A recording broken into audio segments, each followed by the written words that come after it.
welcome around the world to all our viewers internationally and domestically, of course. This is game 1 of 3 in the one-day international series between New Zealand and England for the ANZ Trophy. And the news is here that Brendan McCullum has won the toss for the hosts and asked the visitors to bat. And there's the first look on this particular tour for our viewers of Alistair Cook on the right, of course, and Ian Bell on the left. This wonderful quality top order for England, which includes Jonathan Trott as well, and then you've got the exciting talent of Joe Root.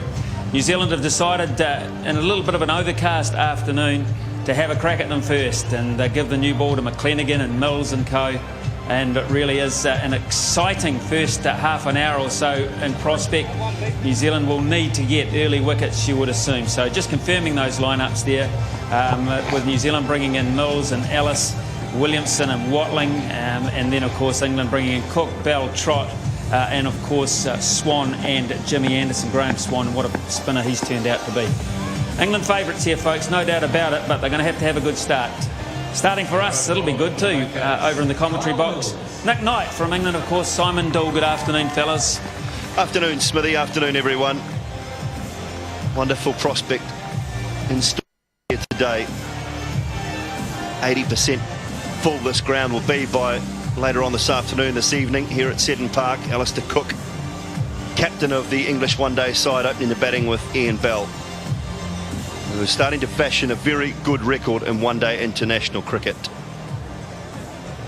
It seems to me, Nick Knight, that the opening job suits Ian Bell down to the ground. Yeah, you just saw there 300s. 2 of those have been in the last year or so as an opener.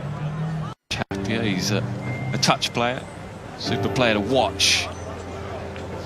Really have to overhit the ball, but what will conditions be like? It's pretty humid here. Just swing around, so it might just be testing few overs for these two. I think you're right. It's overcast, usually with these cloudy, warm days. In summertime, the ball does swing. I used to love bowling here these days, especially with the red ball. Yeah, good pitch, nice even pace. It's not a quick pitch like perhaps we see at Eden Park, but it's a very good surface. It's nice and flat. The ground, outfield, and no excuse to not score runs. No, but both captains said they'd have a bowl first. Alistair Cook keen to have a bowl. Obviously a chance now to put on a decent score. I imagine with the shorter boundaries it's not easy to defend.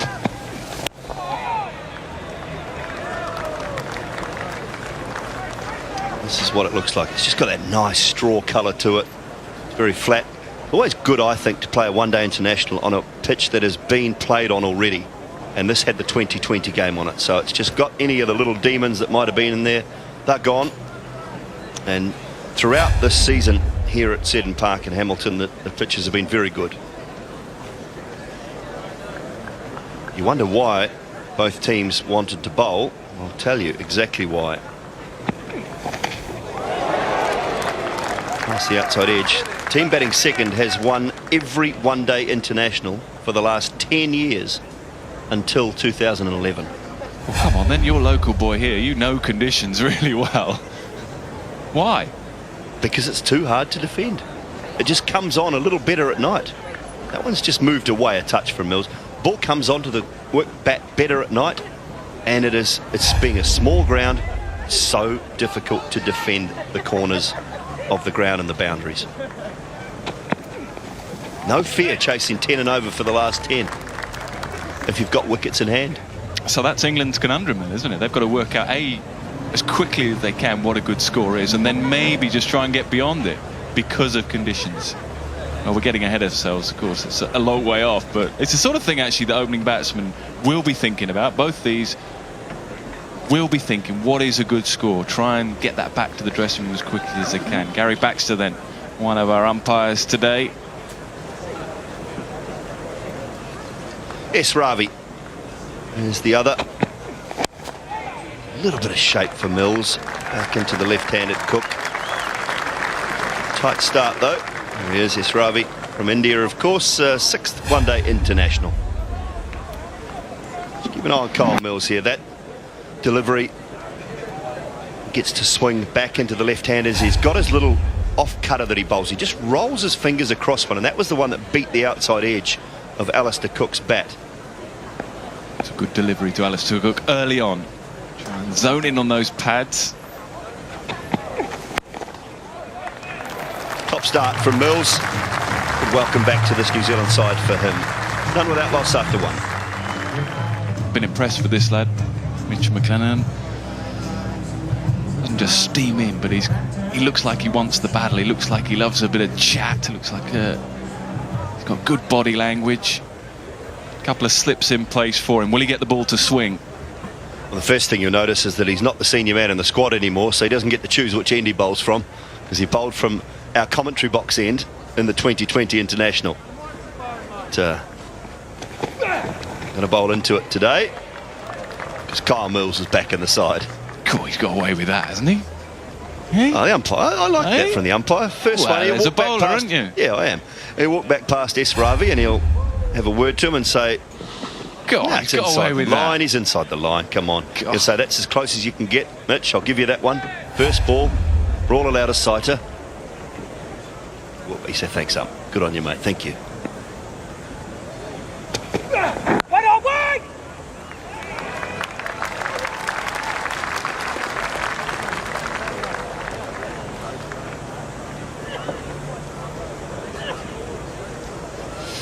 Plenty of bowling options, haven't you?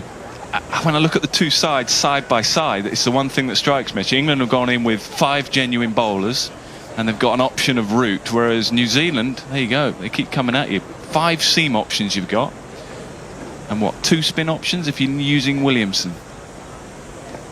Yeah, it's going back to the one-day sides of old for mine. We were blessed for a long period of time with batsmen who could bowl. You look through the top 5-6 batsmen in our side, there was always an Astle or a McMillan, Scott Styris. There was always guys there that could do the job for you. And this is going back to a similar sort of a look.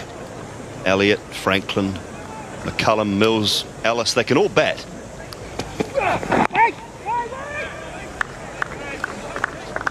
I'd say though that with the 2 new white balls and the 2 short balls and over, and now the reg changes where you can't have 5 out throughout the game on the outer, you can only have 4. I reckon the game's going more towards genuine bowlers, and I think that's why England have gone with 5 bowlers. They feel it's important to have 5 genuine options.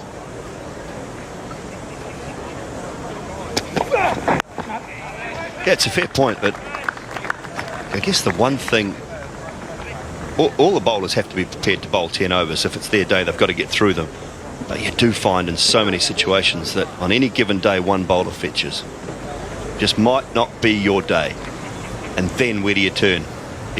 He loses his confidence, but he's just got to kick on. He's got to keep doing it. Yeah, I mean, that's from an England perspective, that's why Root is playing. One of the reasons, possibly, why Root is playing, because he can just give you 3 or 4 overs. Lovely. Got a bit of width, Ian Bell, and he's cracked it away through the offside.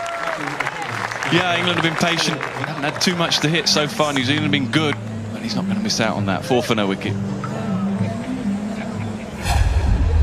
First one really with a bit of width. So he's been out of cricket for, what, 2 or so weeks, but he's been netting here in Hamilton for the last week or so. Yeah, I saw Graham Thorpe last night at the team hotel. He said he had the job to stay behind and look after the boys in Hamilton. He wasn't unhappy about that either. I was going to say, I think he quite enjoys himself here in Hamilton. So they've had a good build-up. They said, Graham Thorpe said the ground staff have been magnificent. They've prepared an open wicket for them out in the middle. A little bit of movement from Mills. Yeah, they had an open wicket. Had a good chance to bat out in the middle of the ground. All the 5 players that have just arrived. You'd have bowled a lot against Thorpe, wouldn't you? Graham Thorpe over the years? Too much, actually. He was a good player, wasn't he? He was a good player. Just got the job. Player. Just got the job. Graham Gooch has stepped down. Graham Gooch is the batting coach, but he's now going to be the batting coach for Test match cricket only. So Thorpe slots in alongside Ashley Giles. Tough, wasn't he? Yeah. A tough man Yeah. at the crease. Aerial, just can't quite get underway yet, Cook.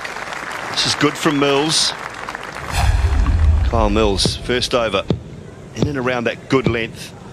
You see those deliveries that just deck away a little bit from the left-hander. The other ones he throws across the seam, just rips that ball across the seam and just decks away.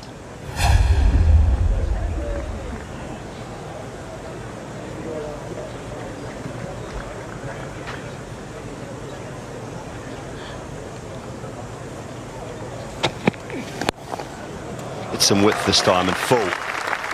Lovely timing.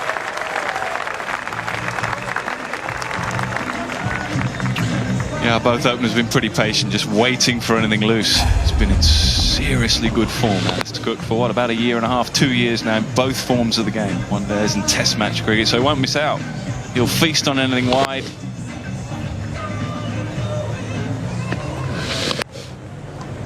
have to think very hard to find the last time he wasn't in form.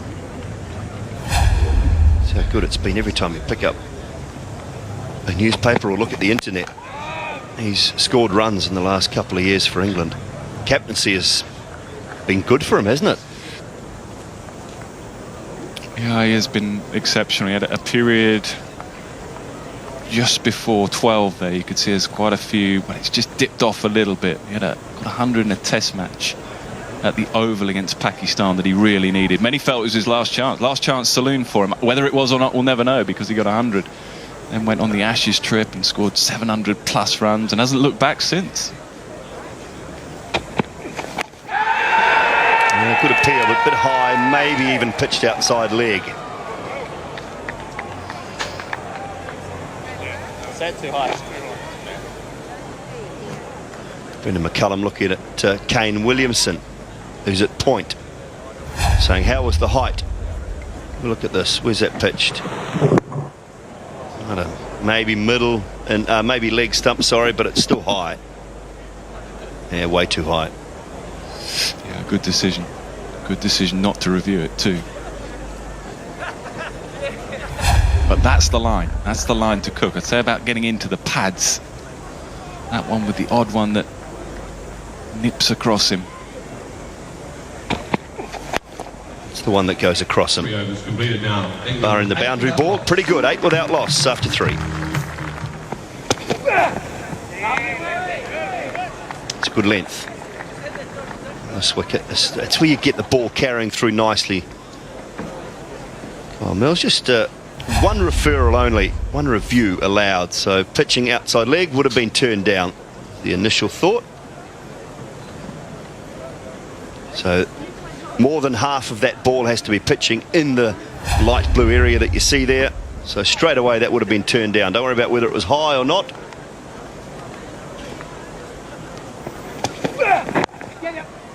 It's turned away to the onside. BJ Watling after it.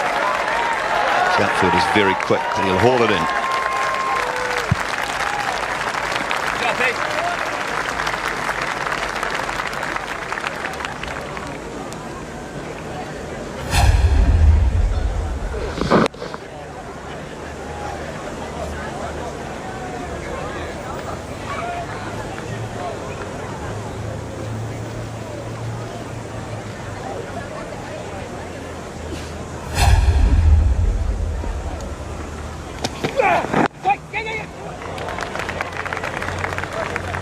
In action again.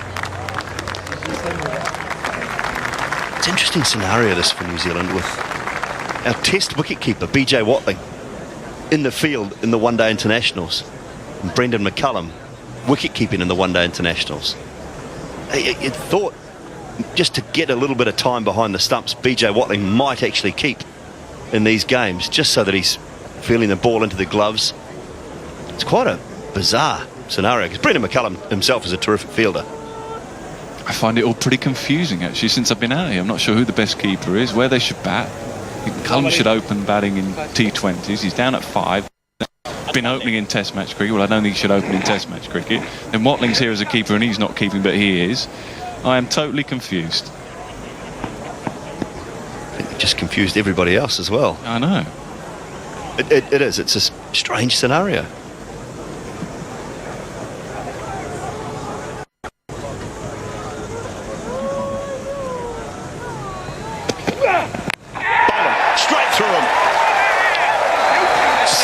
Mitchell McClenaghan, and he's undone the English skipper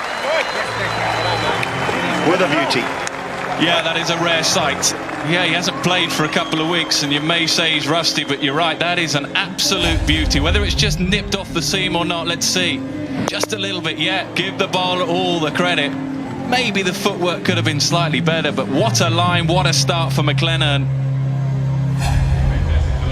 England's captain goes with just 4 to his name, 11 for 1. Jonathan Trott is the new batsman. That is a very good record, averaging just under 50, 300s, 1850s. Got plenty of time to settle in today. England have lost their first wicket. It's that of the captain, Alistair Cook. Just clipping the leg and then onto the stumps. A little bit of movement back in. The bail was broken as well, so we've had to fetch a new one of those. Once again, Mitchell McClenaghan proving he picks up wickets early.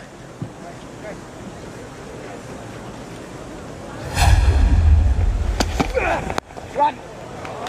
underway, straight away. Lovely little clip off his legs and he'll race away for 4. Well, whether it was intentional or not, a lot of bowlers go full and straight to Trot early on. Can go across the crease. I don't know whether McClenaghan's done that on purpose, but the danger is if you get it slightly wrong, that's what happens. So strong off his legs. Now, he has been out of cricket for 2 months, almost 2 months exactly. Last played a test match in India, rested for the one-day series, so he'll be saying best when fresh.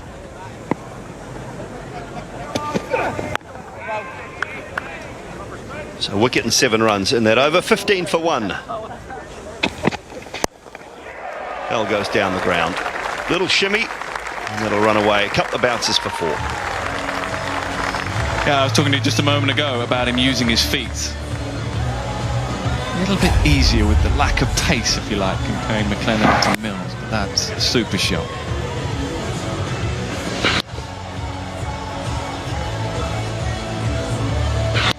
I like the intent first ball too. So straight away the bowler is under some pressure.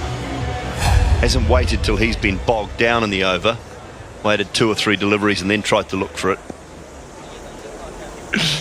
Oh dear, dear, dear.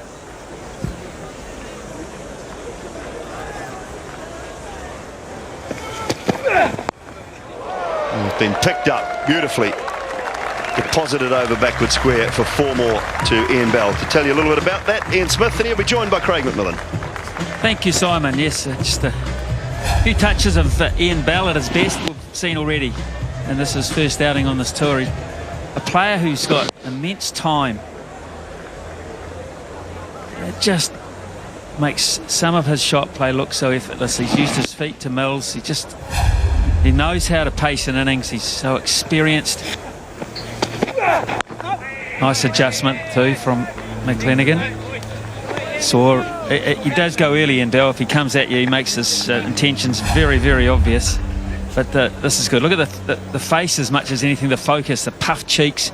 Nice rhythm in there. It's not an extensively long run up, but it builds to a crescendo where it's all about that quite often. Mitch McClenaghan will grunt as he bowls. Is expletive for that effort. Look at the way that bowler and batsman adjusted there. It was good stuff. Again, Bell, just sweet timing. Sweet, sweet timing that.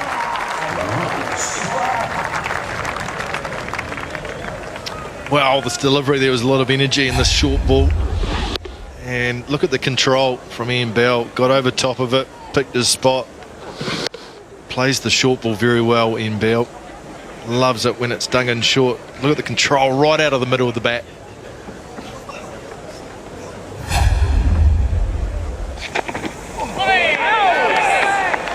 That's good from Alice. He's not afraid to use the bouncer. Saw Bell coming, banged it in short. Well, he does telegraph it, Ian Bell, of all high-class batsmen. He does let you know very early on the piece. And he just early enough for Alice to sense there was something on. There was something happening. There was enough. He could just see out of the corner of his eye a little flutter, a little bit of foot movement. He thought, no, just hold on a bit longer and drop it a bit shorter. It was a good piece of bowling. He's going to pinch quick. He has to go. Oh boy, could have been out. Just didn't land in the hand of Ross Taylor. It was risky. It was risky. On another day, Taylor might have snared him here. A backhand flick. It just didn't come to him. There was a big element of risk for Ian Bell there. If it goes cleanly into his right hand, he had to slide around it. Chance. Yeah, it's a chance. It's a tough one, Smithy. Would have been really difficult sliding away to underhand the flick and hit the stumps, but definite opportunity. Misjudged there by Ian Bell. Taylor very quick to get around that delivery. He's disappointed. He didn't get it in the hands clean. Really disappointed.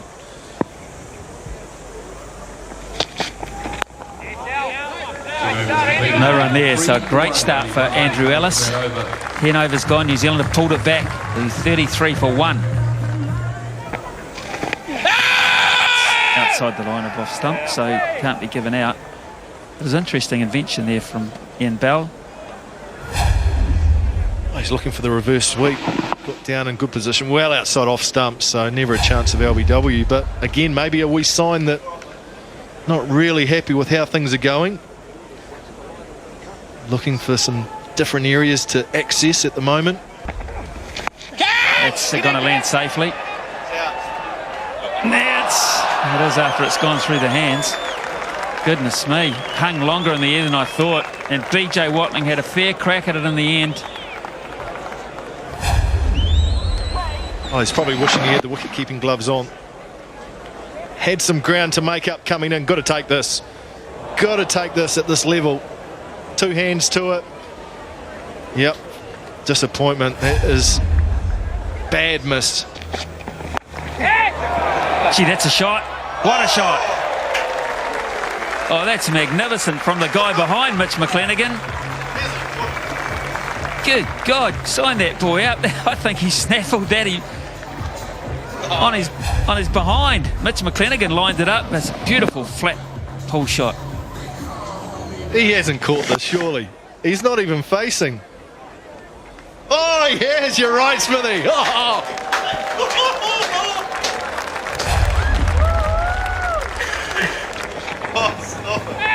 Are you kidding me?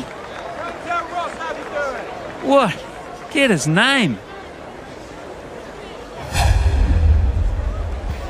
Oh, that's brilliant.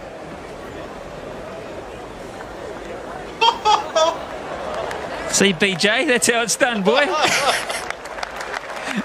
Get him on the field at mid-wicket. He's done it with McClenaghan jumping in front of him, diving. That is brilliant.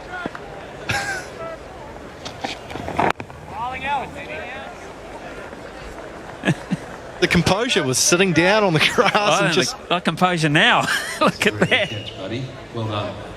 Yeah. No big deal, really. I just wonder if McClenaghan had been back on the boundary, Smithy. This might have been a chance. He's a long way off the boundary there. Look at the catch in the background. Brilliant. Yes, mate. Chance. Oh, brilliant from Guptill. Brilliant. I think Ian Bell was onto it, though. They knew who it was. They weren't all that excited about taking off too quickly. Managed to get back in time, I think, Paul. Well, there doesn't look too much excitement out there from the New Zealanders, so it may have got back. It's top fielding, isn't it? The transfer of the ball from left to right, and then Bell's had to dive and dive well. Drama, but no problem for England.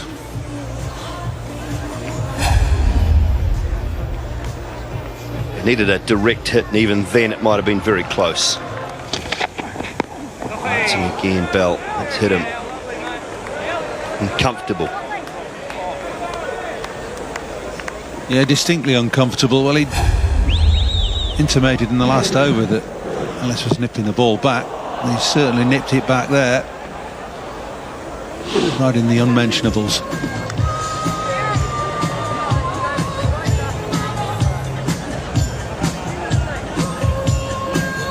A couple of slow cutters in a row from Andrew Ellis.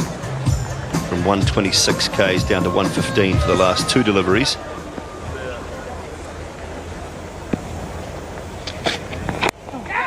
Aerial Past Taylor. The ball's just sticking in the pitch a little. Simon, the groundsman put a lot of water on it the other night, didn't he? Certainly looking difficult to time the ball on from the batsman's point of view. Andrew Ellis is that type of bowler. He does bowl those little cutters a lot, hits the seam. He tends to stick into the wicket a little bit more. He just gets it to grip, I suppose, on the odd occasion. Oh, that's looked good. Certainly looked a good wicket. They get full enough and bowl at full pace. Does come on okay. 18 overs gone, 63 for 1. 18 overs completed. Fine. And one bounce into the boundary for 4. Well, one thing Ellis can't do is bowl short and hope to get away with it. Twice he's done it now, and twice he's gone for boundaries. He's certainly not going to kid these two. Quickly onto that, swinging it away, fine.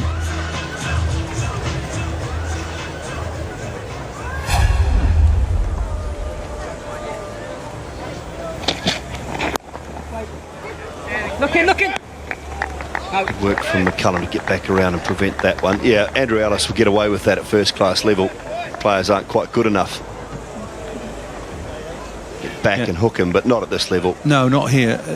Even if these guys charge him and he bangs it in, they'll still have time to get it away on the leg side, play the pull or the hook shot.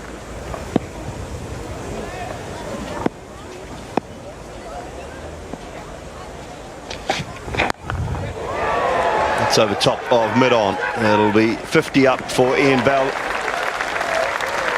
Gone all the way too. They move through to 52. Good half century. Good innings. It's taken him 67 balls, but I don't think anybody expected it to be too easy here. England having been put in. It's a really good way to go to 50 as well, with a lofted drive, to check drive over mid-on.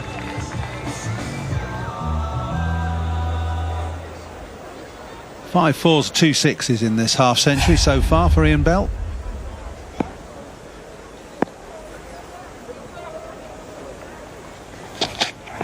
Wait on.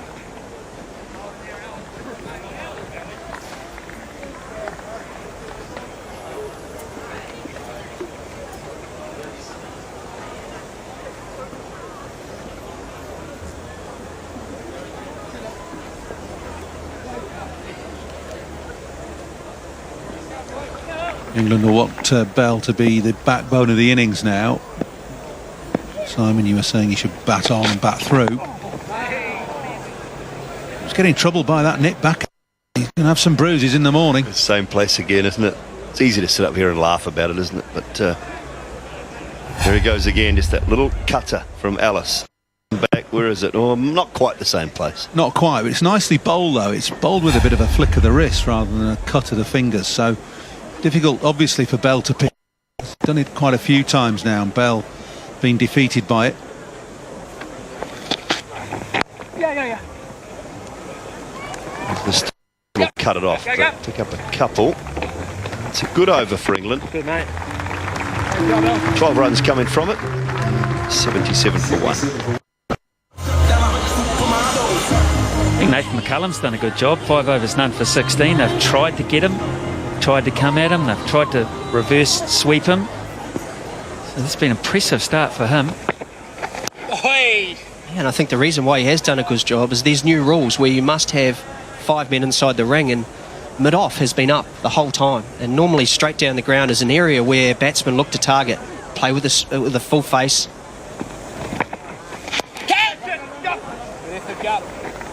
And it's almost like the English batsmen have exclusively looked to just tuck him into the leg side. So again, the bowler's doing a very good job for the captain. Yes, so just reiterating those power plays, because they change. They do change from year to year. You've got to catch up and really be vigilant of these. First power play is compulsory, one from 1 to 10. That's when 2 fielders are out. The second is the batting power play now, when you must have at least 3 fielders out, and that ends at the end of the 40th over at the latest. At the latest, it must be gone by the 40th over. Otherwise, there can be 4 fielders out for the remainder of the innings.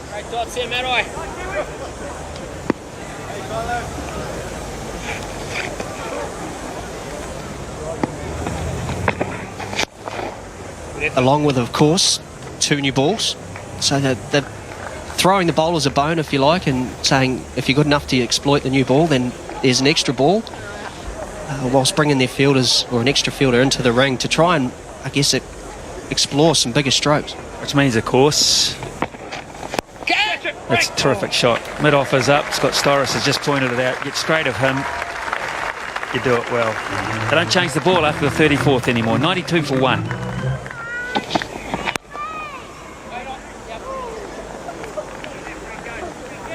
And then the feature for me also, both James Franklin now and Andrew Ellis before him, both bowled with that offside fielder up. And normally, one-day cricket, your fielders have been back and you're looking to, as a bowler, to allow the batsman to hit it to those deep fielders and you only get a single. But again, another example of a very aggressive captaincy from McCullum.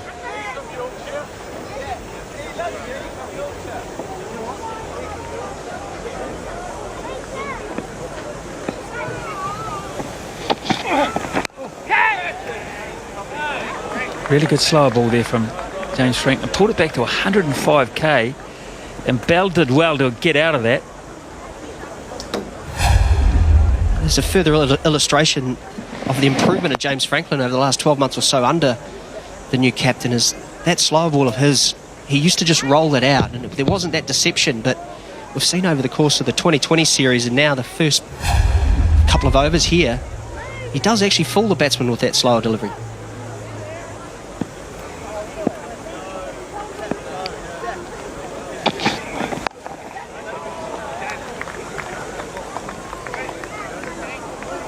You see, I look at this from the high vision. It's the boundary here is now quite, because the pitch is more to the middle of the block as opposed to, yeah, see all those strips there across, they call that the block, and there's a number of pitches there. I think there's about 8 that they can perhaps use. Selection of 8. That's almost right in the middle. Be right next to the test pitch, I would think. And that, to me, that makes that boundary a more decent hit. It's quite a long way out. The way that to the right there, that's much bigger than it was, say, well, you know, you can see from the pitches used, that 15 or so metres bigger than it was for the T20 game.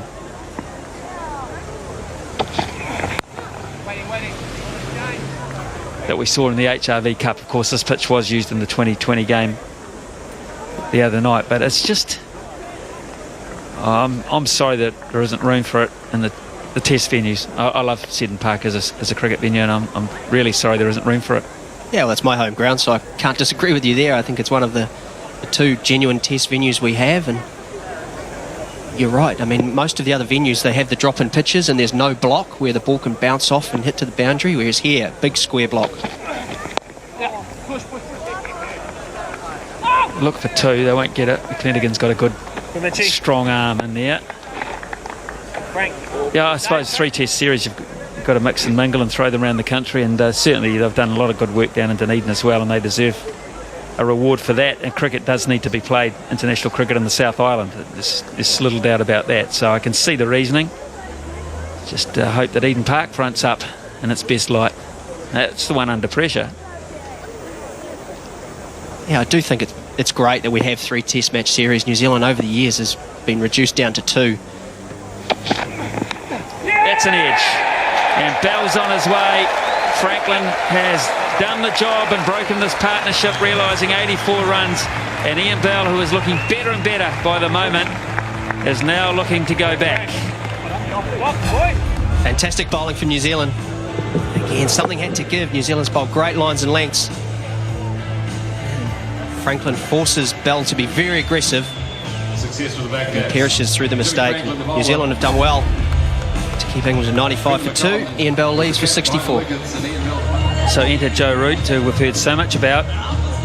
England want to involve him in all forms of the game. He played in the last T20 game, but never got close to getting a bat. So first real look at him, but 6 matches, a very good average, and a strike rate to under 100, but 54 after 6 matches.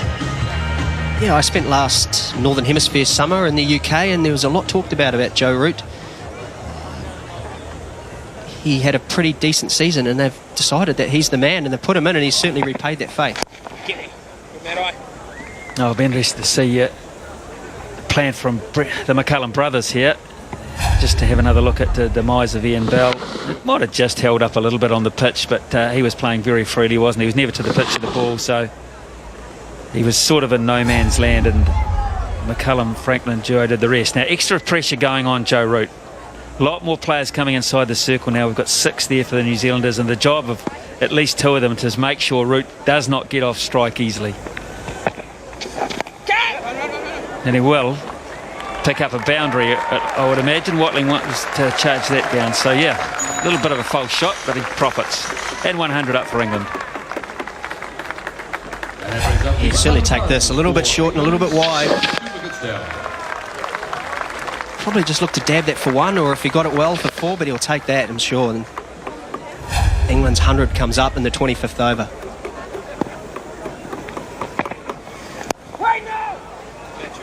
One thing I do like about this is it almost smacks of what we used to do 5 or 6 years ago, and when any new English player came in, we've seen how strong they are across the 2020 and the one-dayers, and we certainly know how good their test side is. That when a new player comes in, he wants to make a good impression, so the ability is there to squeeze him, because he won't want to play a false stroke early in his innings and give up a chance.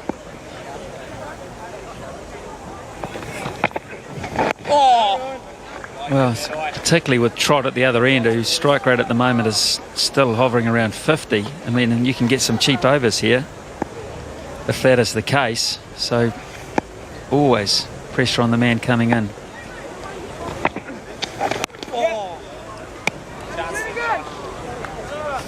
Six runs from the over, 101 for 2 at the halfway point. Run rate is only 4.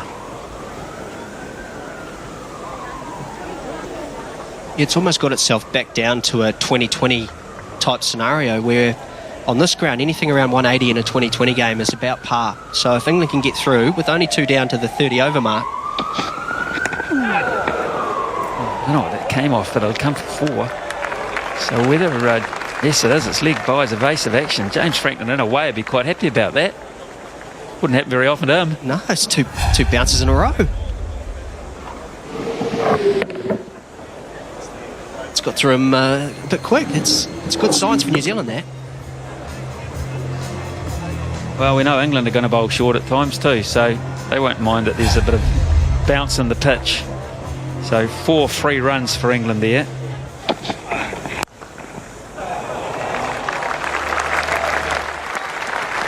Beautiful shot.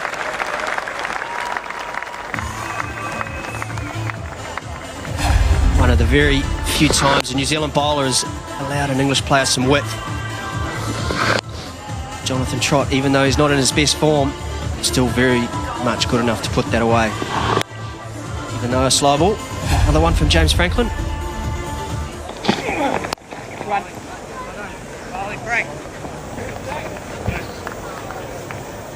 So it was a good timely wicket to get the wicket about. It was set on 64 and playing well. Just stalled the progression. Just meant that English players just have to maybe go another 3 or 4 overs before they can start to lift the tempo again.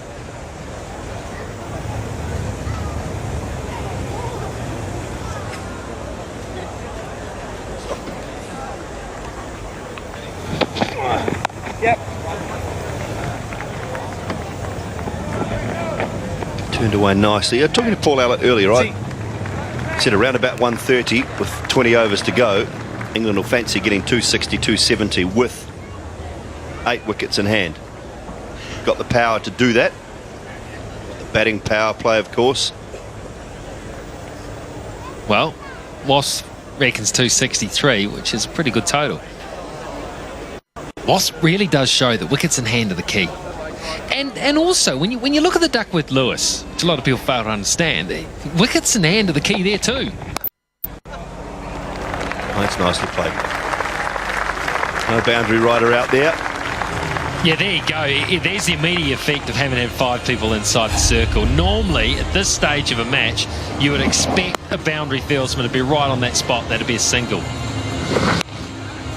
But with 3 out on the onside means only one person can protect him one of the boundaries on the offside. And that man's down at the traditional third man. So 4 would have traditionally been 1.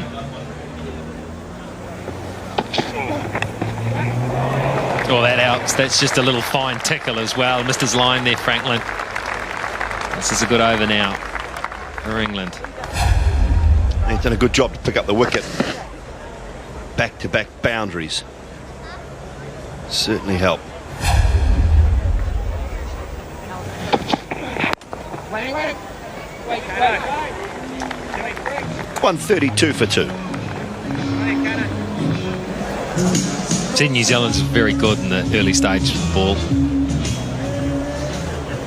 So England's been forced to really rebuild the innings.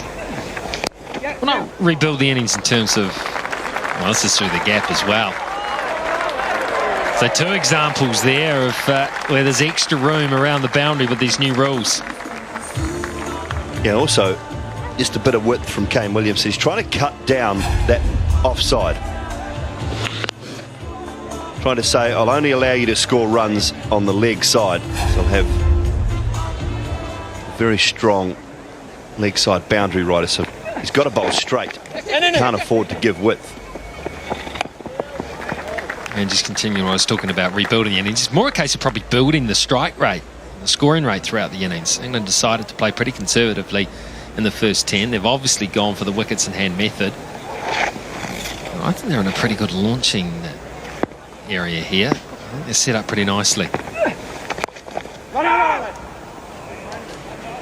Yeah, very nicely with the likes of Morgan and Butler and Wokes to come. Yeah, and that's why I reckon they should take their power play, their batting power play, as early as possible. Has to be taken before over 40. So rather than take it over 36, 37, 38, 39. It has to be over 35, doesn't it? It's got to be completed by 40. End of the 40th.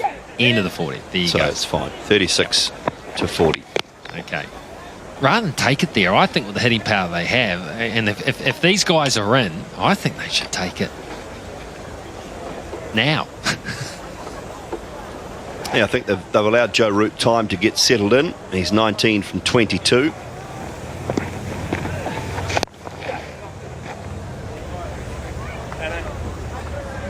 No problem in taking it now. 140 for 2 after 31. So Elliott has got a cover sweeper. Square leg. Fine leg. Deep long on. So in general terms, what you normally see, Rigger, is that what used to happen is long off and long on used to be out all the time towards the end of the innings, power plays. What you're tending to find now is that one of those guys is up. So there's generally your hitting option.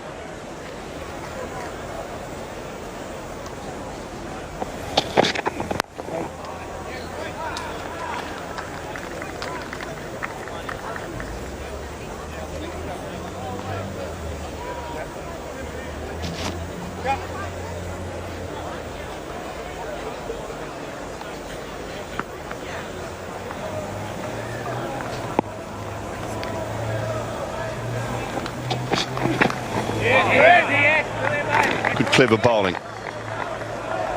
Oh, you can't do that. That's just, that's not right. I'm sorry. Called it for height, I think, has he?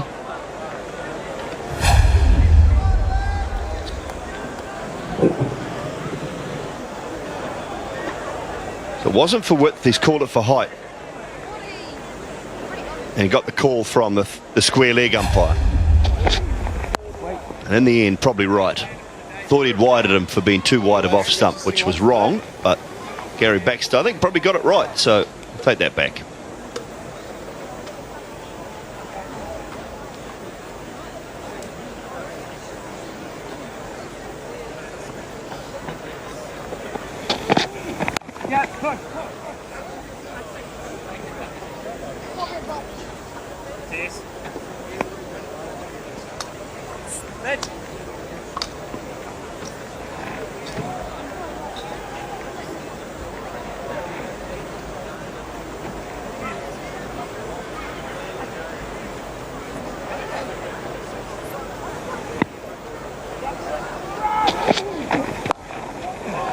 Slow ball.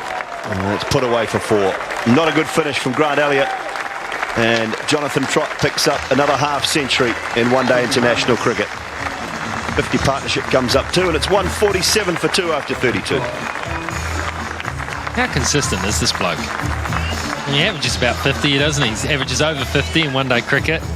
He's been around for a decent length of time. Another 50 today. Nicely controlled that. Really well placed. Knew he needed to get it far enough behind to beat that fieldsman there, and he did so. What a cricketer. It really is the feature of this England top order. The 3 that have come in at the top.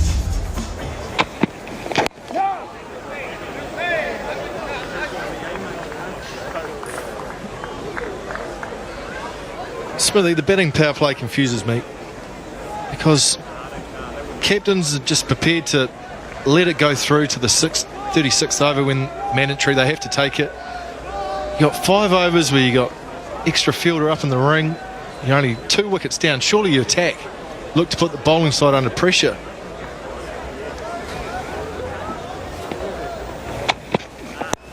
Like that, you mean? There's no timing there, really. He's going to get away with it, Joe Root. Won't go down to the ground for 4. But I think that's what you're really looking for. Bit of invention, bit of flair. Absolutely. Both players have been in a while now. You've got to make the most of these 5 overs. You really do. There's a lot of pockets around the ground that are free. They don't have fielders. So it's a real opportunity from a batting point of view that you can do some real damage to the bowling side heading into those last 10 overs as well. Really put them under pressure.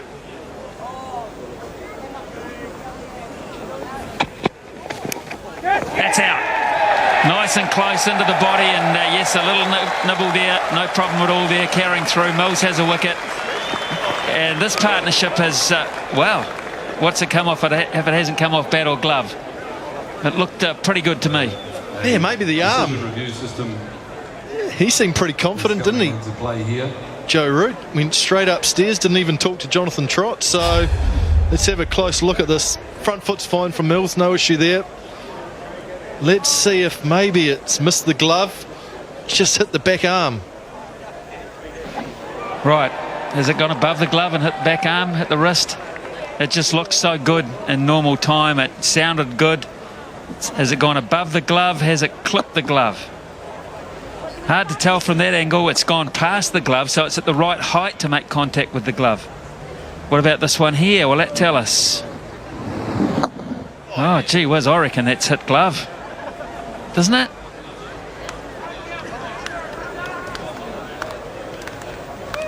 So it's hit glove. So is he saying that my glove was off the bat? In which case he can't be given out, or shouldn't be given out, if the glove is off the bat. Oh, I think that angle there shows that maybe it's missed everything, Smithy. What? It's hit something. Well, the back arm, obviously, but we're talking about glove. I think maybe it's missed glove. Well, it's on glove. Can't you see that? It doesn't. What's it hit there? What's the point of contact where the hot spot hots up? Look at it right there. What is that? What does it hit? So this is interesting for me. Joe Root might go here, but Gary Baxter's given it out. Can they overturn it?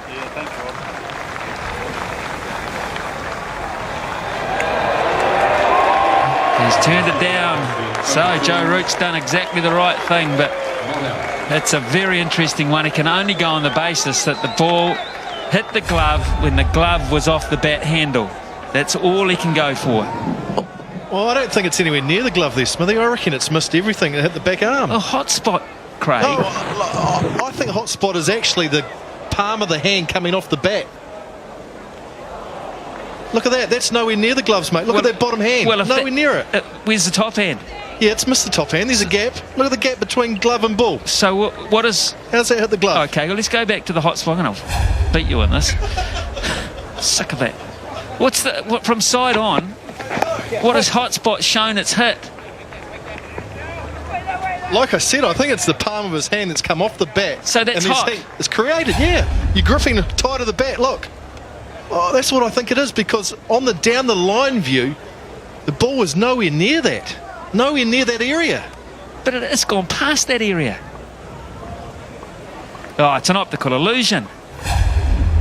It's got me. Won't sleep. Have to go to the big house and get some support. Well, New Zealand are disappointed. Make no mistake about that. Mills thought he had a key wicket. He doesn't, unfortunately.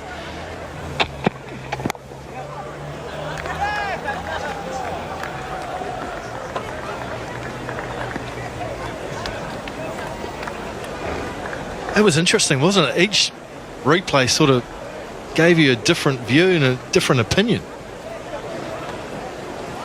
Doubt? Got to be. We can't agree. No. A lot of things about that, though. But, I mean, doubt obviously goes in favour of the batsman still under this process. So England still have that one up their sleeve, and Joe Root survives. Nevertheless, through it all, this has been an excellent batting power play over from the bowling side again. 5 from it, 172 for 2. And now it's big Mitch McClenaghan, 1 for 31 from his 6 overs. England still have 8 wickets in the bank and 13 overs to bat. Minimum of 100 runs they're looking for from those 13. They've been given the message, I'm sure, and I think Joe Root got the message, and he got it from McClenaghan as well. Well, he got it in the lid. I'm pretty sure that's gone up and hit him in the helmet, but he was lining him up. Let's have a look and see where this struck Joe Root. Off the arm again, Smitty. That back arm's taking a pounding. And that's gone up into the lid. That's why players wear a visor, for that protection. But he's certainly shown his intent at the start of this McClenaghan over.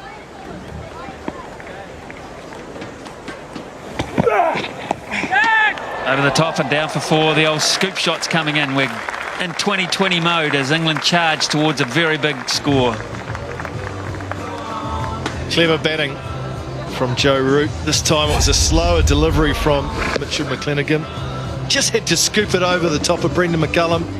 Fine leg was up inside the circle and erased away for 4. Frustrating for the bowler. Wasn't a bad delivery. Batting power difficult for the bowling side.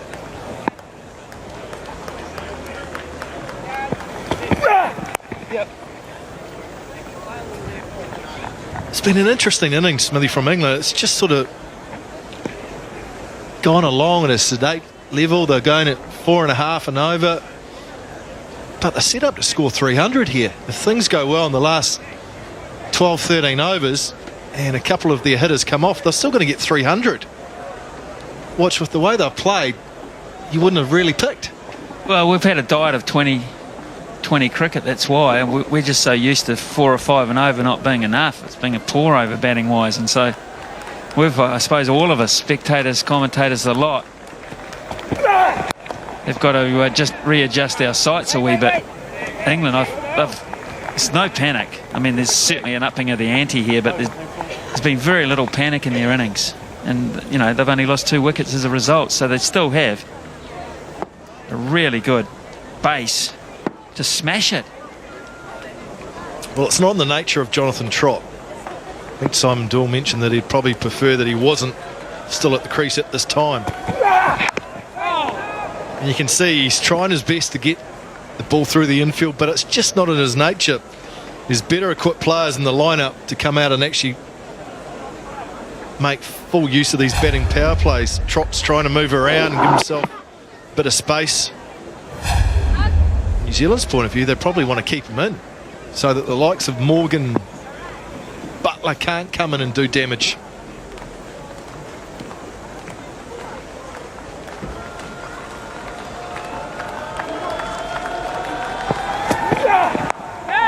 Well, that's not too bad at all, and in the end they got 9 from that over, and I think there's the theme from here on in.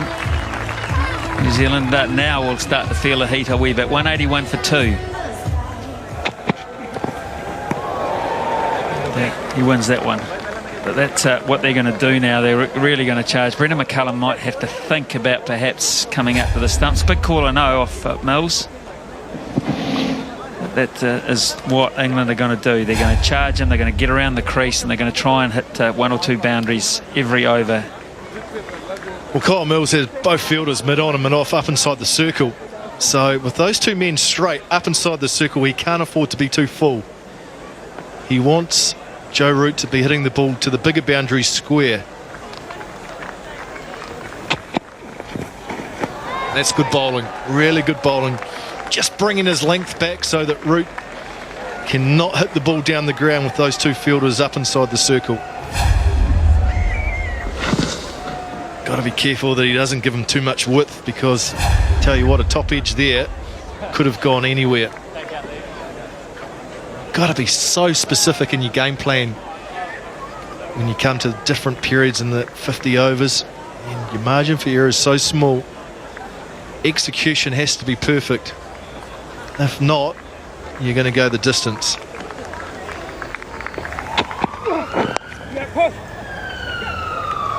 Two here.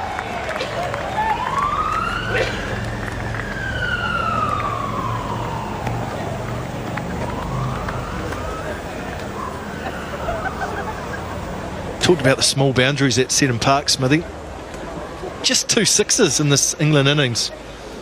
I have no doubt that once Josh Butler and Owen Morgan come in, that they will look to pepper those boundaries. But so far, New Zealand have really kept it in check.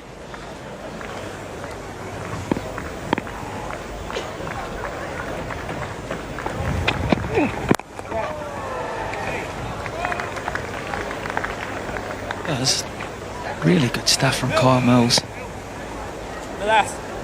7.4 overs, gone for 22 runs. Amazing analysis. RPO of 2.9 per over.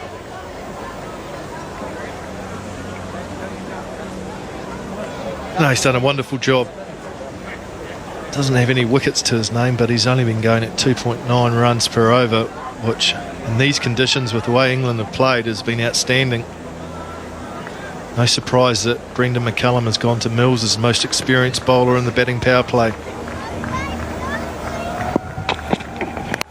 Got him! All about pressure there. Joe Root not able to help Trott out early in the over. And so Trott looking to come down himself and hit through extra cover. Bottom edge, gone. Good stuff from New Zealand, good stuff from Kyle Mills. He's worked hard and deserved this wicket. Cross seamer. Trott again trying to give himself room, too much room. Thick inside edge. Stumps are disturbed, and Mills has his first for the day. Front foot's fine, no issue there. Well, Gary Baxter called to see that because he was worried about it being a front foot no ball. My word. Anyway, Jonathan Trott, 68, 184 for 3. And now another new player for England about to make an entrance. One ball left in the 39th over, and the very polished Owen Morgan makes his way to the crease. And look at those numbers there, averaging 41, 12 50s, 300s, and a strike rate inching towards 100. So gifted player, the closer in the innings.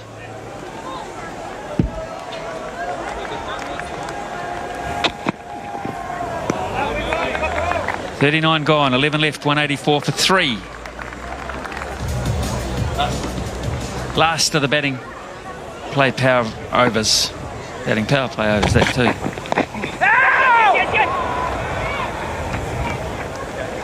So that's the problem when you lose a wicket in the power play. Of course, new player comes out, and is he obliged to hit it from the outset? Can he hit it from the outset? That's pretty close to an LBW shout for mine. See, I sometimes wonder in this situation whether you would have been better off sending someone like Chris Wokes, who's a destructive hitter of the cricket ball, and say, go and use this over and a half left in the batting power play and make hay while you can. If you get out, doesn't matter. Owen Morgan comes in and can bat the last 10 overs and see us through to a good total.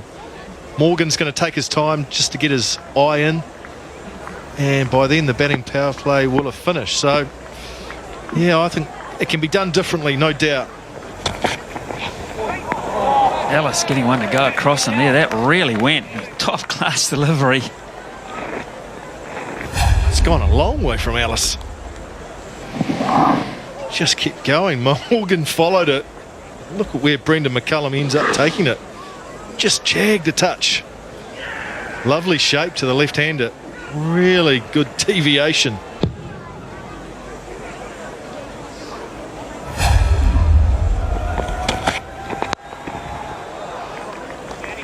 You know what I'm saying about making the most of these 5 overs? I know. I mean, I know exactly what you're saying.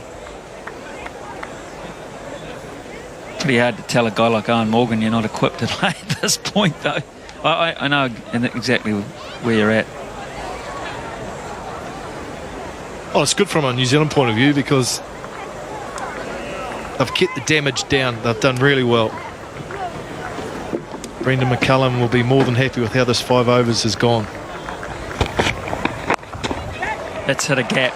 That's a poor delivery. It was too slow. It just sat up. A much needed boundary for England. Yeah, McCullum might not be so happy about this delivery from Andrew Ellis. Just too short, too slow. Too much time for Joe Root to pick the area he wanted. Knew once he got it past Ross Taylor there at square leg, it was always going to be 4. Really good shot. Looks a good young player, doesn't he, Root? He's up to 47.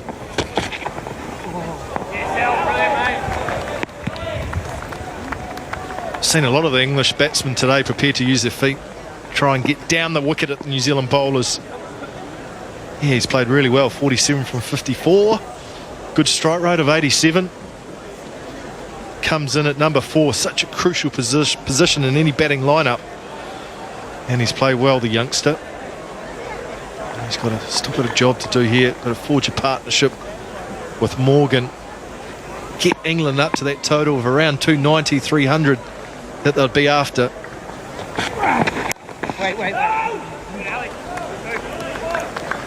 End of the over. It's the end of the batting power play. New Zealand have done very well in that. 190 for 310 to go. Taken. Good catch. A beauty from Guptill. Hard for Morgan to get going and couldn't control the cut shot and keep it down long enough. Good catch. New Zealand winning now. They're winning this part of the game. Brilliant catch. It was hard and flat. It was dying on Guptill. And moved away to his left. 2 hands. Brilliant stuff. Mills is overjoyed. It's a key wicket. Owen Morgan never gets going. Gone for 1. England now 190 for 4. Joss Butler, who was hotter than a hot thing in the 2020 series, 194 runs he scored there off just 101 balls. If he can bat for the remaining 10 overs and get to anything like that, then England will get a good score. But at the moment, they're just slipping off the rails. This is a good pitch. New Zealand wanted to chase this evening, so it's all sort of falling into place for the 190 for 4. Wasp says 262, the end result.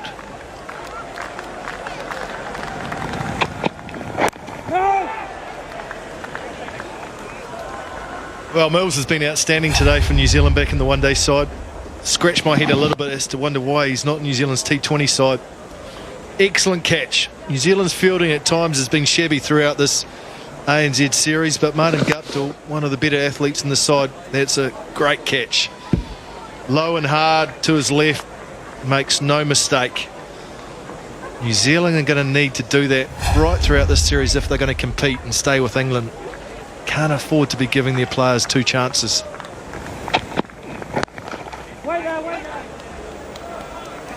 Great thing from New Zealand's point of view, Smithy, is they can get some cheap overs in now. New batsman at the crease, the pressure goes on Root. McCullum will try and give Joe Root singles wherever he can. Get him off strike. The goal will be to bowl at the new man at the crease. Butler, we know how destructive he is, but he will take some time to get going. New Zealand can get through some cheap overs and bring the score down at a crucial time.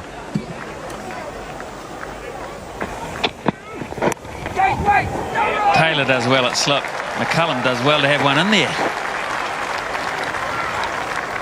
Yeah, very unusual, isn't it? 41st over to see a slip and play. Taylor's a long way back there, but that's saved at least 1 run, maybe 2. Well, I like the idea in that if he gets Butler, he knows he's got a real danger man, a one that's been a scourge of the New Zealand side in the last week, on his way back very quickly. So he's taking a punt for maybe a few balls just to see if he can snaffle him in that area.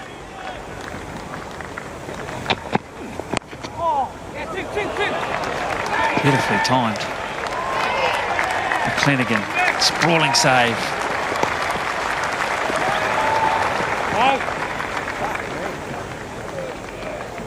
Oh, it's a brilliant piece of fielding from fast bowler, prepared to run and throw himself, save his side 2 runs. Look at that. He's a wholehearted cricketer, isn't he, Mitch McClenaghan? Got to love that about him. Whatever he does at 120%. Hopefully he hasn't hurt a knee or tweaked something. But he's been a wonderful addition to this New Zealand side.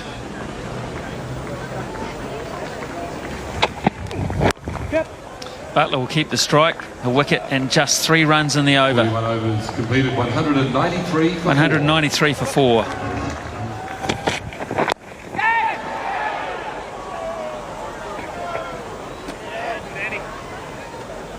Well, Joe Root for me has got a hit.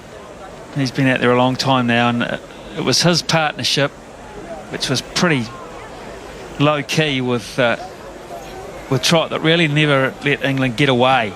Never put too much pressure on New Zealand, and to me he's got to play a part too. They're running out of deliveries, getting down to the point where they've only got 50 deliveries left, and I think the onus goes on him. He's come here with a high reputation.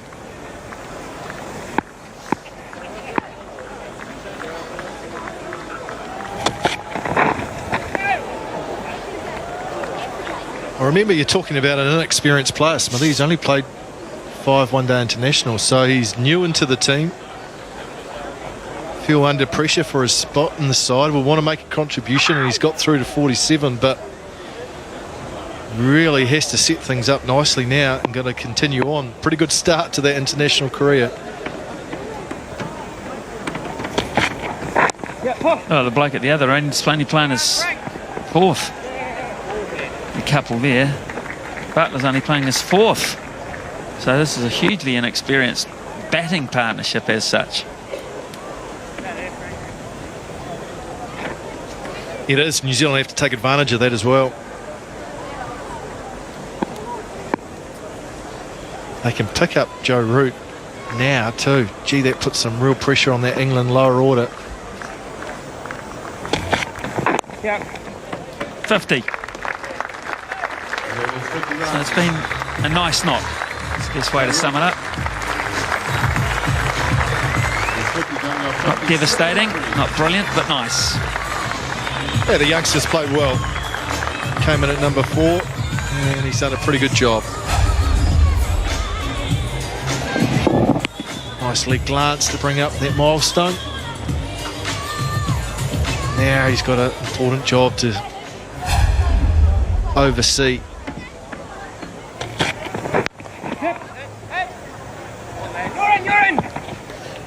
Good job to hold on to the ball there, Grant Elliott, because the blokes in the background were a little slow getting off the boundary, Watling and co, and they may well have run an overthrow. So Elliott, common sense cricketer, decided to hold on to it. Yeah, that's something that I don't like seeing. The fielders are right back on the edge of the circle. They were for Butler. I'd rather see them up trying to save one. Easy single we got there. Yeah, no timing at all. 200 up for England. Milestone. That brings up 200 runs for England. New Zealand have to bowl as many deliveries at Butler as they can. So I think the fielders inside that circle have to just come up a touch.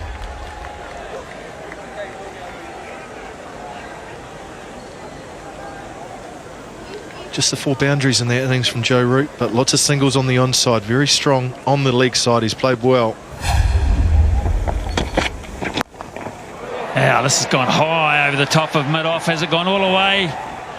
Yes, it has. It's a good finish to the over. And that's Butler at his best. 206 for 4 after 42. But here's the Joe Root 50. Oh, that was the first ball he faced. It went for 4 off the outside edge, and then he's picked some good areas. Nice cover drive. He's been inventive as well, playing the scoop shot. That was a lovely pull shot that raced away. And brought up his 50. He's played really well. But only half a job done at the moment for England. And that was Josh Butler. Last ball of the previous over, and it's gone for 6. It's a miss hit. Seriously, he's hardly hit that out of the middle. And it's gone a couple of rows back up on the bank. Got great hands, I've got to say. He does tend to invent beautifully over mid-off extra cover or so, but he's just a devastating player. That's baseball. That is almost baseball. That is just what's a homer? That's why he's so good and why he's so effective. What length do you bowl? I don't think sides have quite worked out whether they go full, whether they go short. Well, they've gone short and they've been dispatched.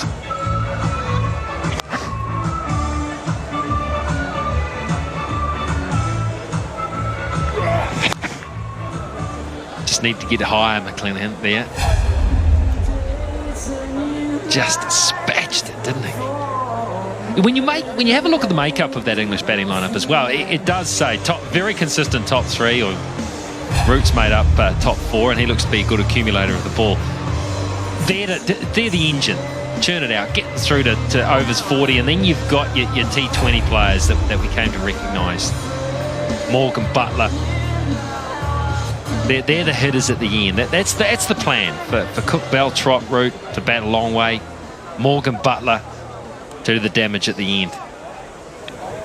One of them couldn't make an impact, but this bloke Butler's been in fine form ever since he stepped off the plane in New Zealand. And again, too, Phil hasn't timed. He's out! Right off the bottom of the bat, no timing at all. Wasn't a particularly good delivery, but it's great as far as the New Zealanders are concerned. It's a collector's item that you very rarely see him not hit the middle of the bat, right at the toe, I think. Toe ender. McClenaghan says, yeah, thank you very much. It's not where he intended to bowl, but he'll take it. Toe end, yeah. Oh, yeah, doesn't often do that. Key wicket, though. Really key wicket. Key moment for New Zealand. Butler goes for just 21, 220 for 5. Chris Wokes is the new batsman. An all-round cricketer. Played for Wellington in the HRV Cup. No strangers to New Zealand. New Zealanders no stranger to him. He's going to be required here. England are in trouble of just blowing this the base that they set themselves. The best they've been has been through the accumulation phase of the innings. Very good there. The part of the innings you would generally think the batsman would dominate right at the start and towards the end, not at all. Wait there!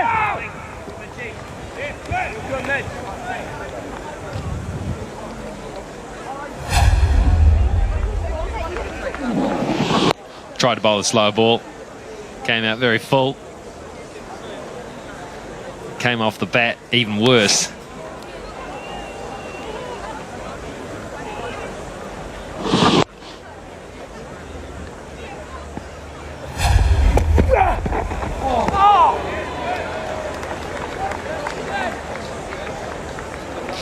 It's definitely the risk you take when you decide to go about your innings in terms of wicket retention. You're not too worried about the strike rate.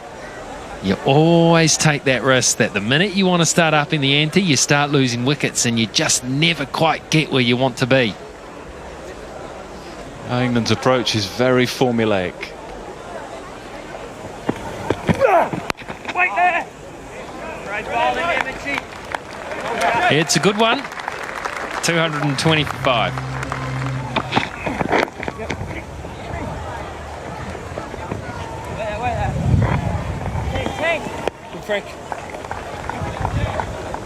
James Franklin, who's had a lot of success with the ball actually in recent times. It's just hung in there as a bowler.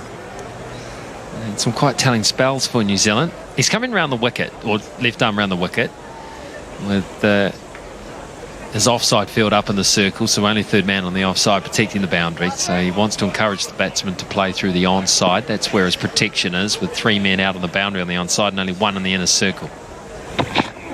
Wait there.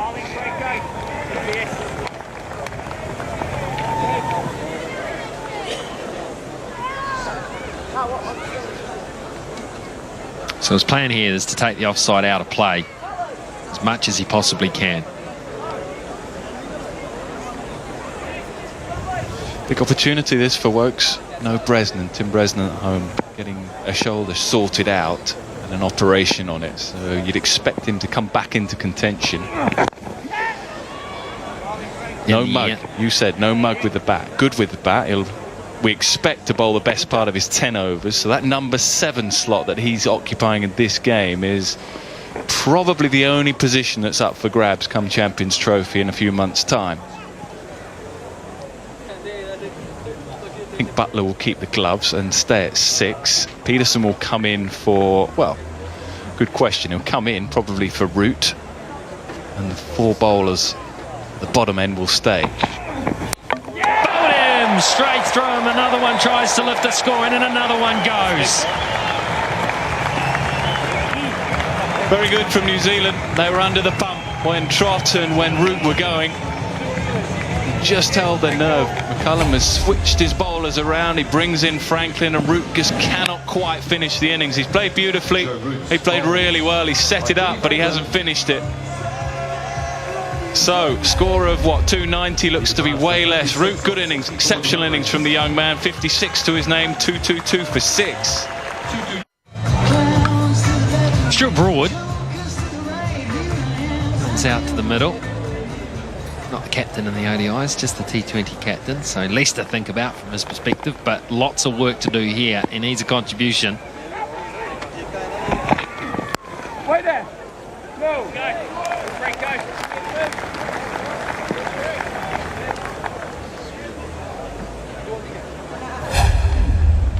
Well, every time someone has tried to get on with it, they've perished. Came down the wicket, giving himself a little bit of room, which is fine if he's trying to hit it through the offside. And then he just had a big swipe at it, as if he was looking to go into the onside. And that's where the cover was anyway out there.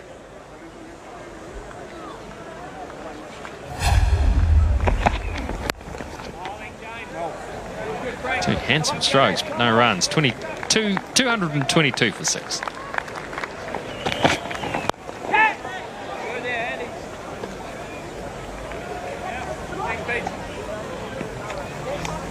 Mitch! Shay! That'll be the middle, I'm trying it. Bit of trouble here now for England. 2 bowling all-rounders. Only really Swan's handy with the cricket bat. Then you're into Henston and Finn. Yeah, I have really high hopes, Mark, for Wokes with the bat. I think he's a good bowler, and I think he'll get better as a bowler, but as a batter, I see no reason why he cannot bat 7 in a one-day international, 7 in a test match, in fact, maybe a year or 2 down the line. So Yep, 2 ready, 2. Wait there. Wait there. Right where mid-eye.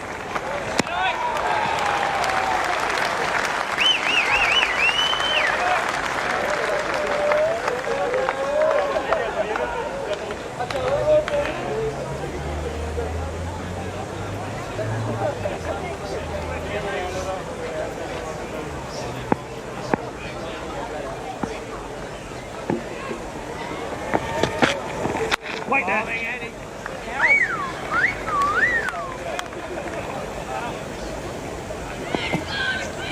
has an exceptional attitude.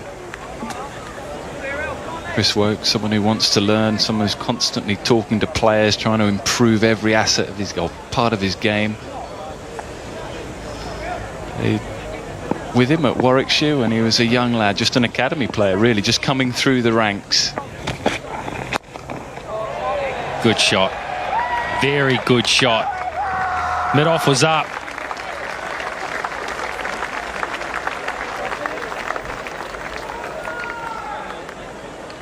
Orthodox shot, just hits through the line, through and up and over. Makes it look all very simple. I think it was a slower ball picked up. And this is where it's hard for the bowlers. Just 4 men allowed outside the inner circle.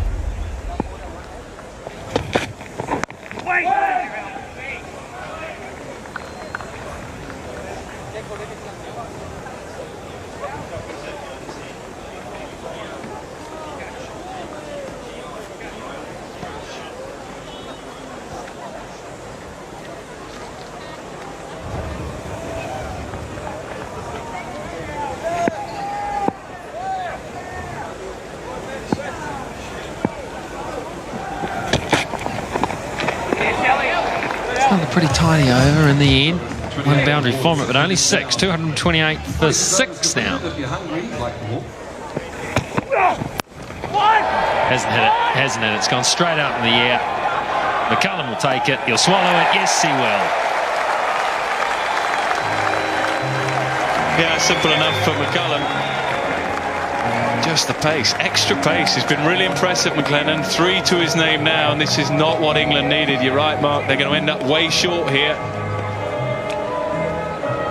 They have batting depth, but the batting depth is not delivering for now. Banged in. It was good ball, short ball, but it was wide. He had to swivel round and fetch it from outside the off stump. Simple enough for McCullum. He's not going to drop that. They've dropped some catches, but that's too easy. So England's 2020 captain goes for 1. Trouble now for England. 228 for 7. Graham Swan joins the fray.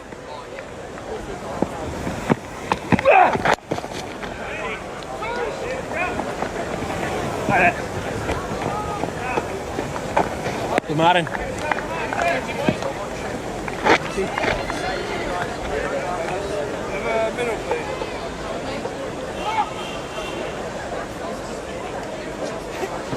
Had a nice rest, Graham Swan. Missed out on the international, 50 over internationals in the India series. Played in the test matches, played beautifully in that test series, but hasn't played for 2 months.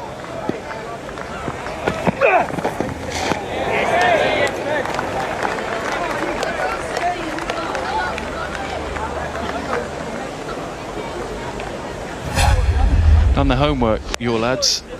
Bowl short to Broad. Well, outside off stump to Owen Morgan. Done it really well. Almost the perfect place to bowl to him.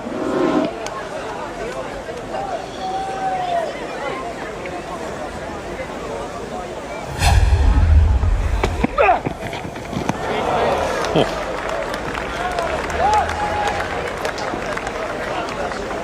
Was that Swan's first ball? No, second.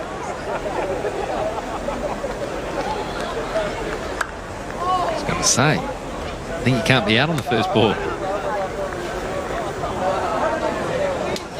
Maybe it's just giving us an indication they realise they're so short. Trying to finish with boundaries if they can. Wash saying 246. They might take that. Oh, how high? Yeah, too high. Too high.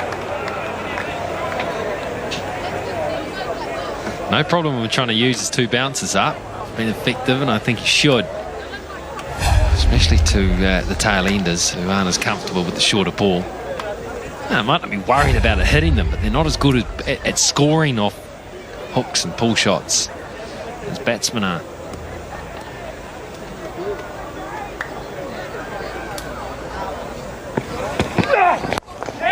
They prefer it full, and they can put it away when it's full.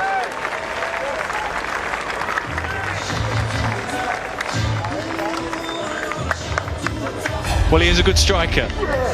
But you're right, you much prefer it there. Fractionally off a Yorker. I think he was going for the Yorker. Good strike, short straight here, just 60 metres. Just has to get it over the infield. That sort of frame of mind, isn't he? He thinks he's going to get a wicket every ball, McLennan. He's got 3. In his 8.5 overs. Yeah, that's the story. And that's the right height too. 234 for 7.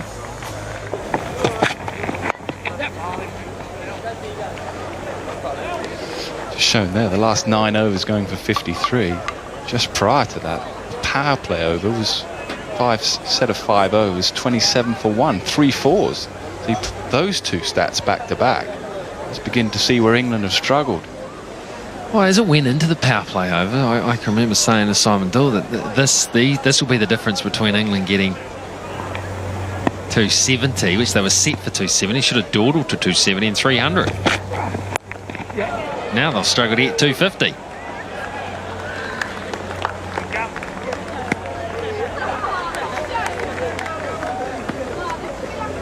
Well, I think that they'll learn a harsh lesson here. It may cost them the game, it may not. We don't know yet. An excellent bowling attack, but you're right. It's certainly going to end up way short of where they should have been. They show no interest in the batting power play, no interest at all.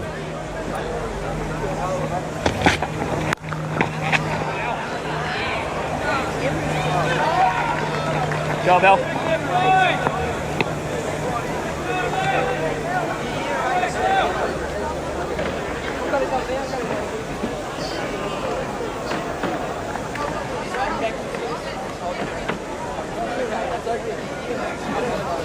Fairly predictable field set here. 3 men back on the boundary on the leg side. Fine leg, square leg, mid on, long on. Gets it offside, but straight to long off. The only man protecting the boundary on the offside.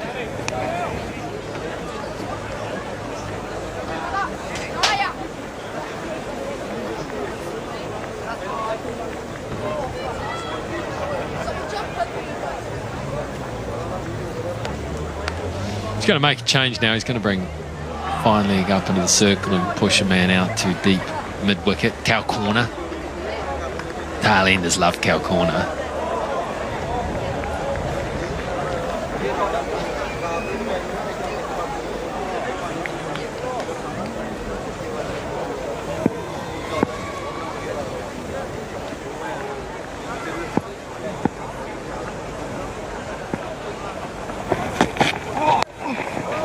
Now, has he found the gap? Yes, he has found the gap. Wasn't a good ball at all, and he did well there, Wokes.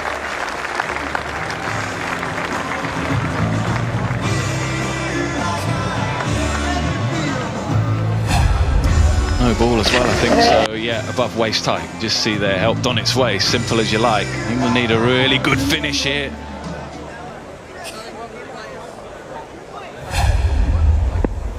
So not a free hit, only a free hit for a front foot no ball. Oh, he's got that. He's got that off the edge of the bat. Fine enough. Perfect. Good little cameo this from Woke. 17 now from 15. Not where he intended, but he'll have to take it.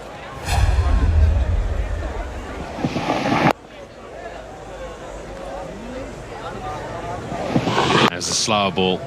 Too short, just sat there. Yeah, but this is one of the problems that bowlers have now with the change of regulation. Just 4 men allowed outside. Fine leg would probably have been back there.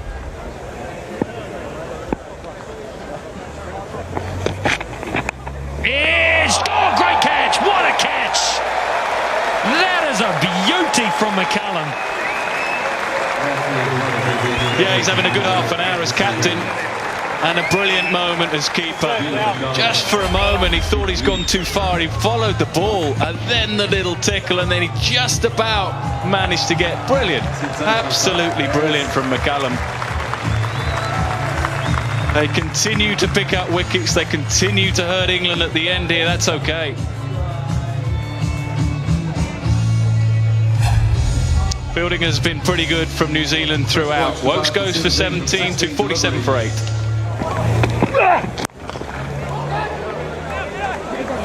Oh dear, yeah, they weren't going to take a single there for a minute. The misfield allowed them. It was hit very well. Stephen Finn is the next player out there who will try to hit 4s and 6s.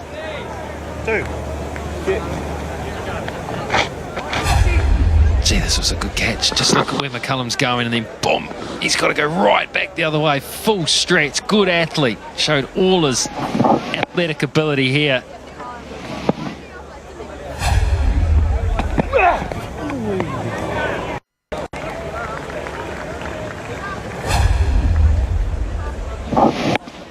Yeah, you're right. Athletic is the word, isn't it? It's really well just to suddenly check his running angle. Checks there and then just gets enough off that leg just to push himself back across. Just like Ian Smith in his youth, eh?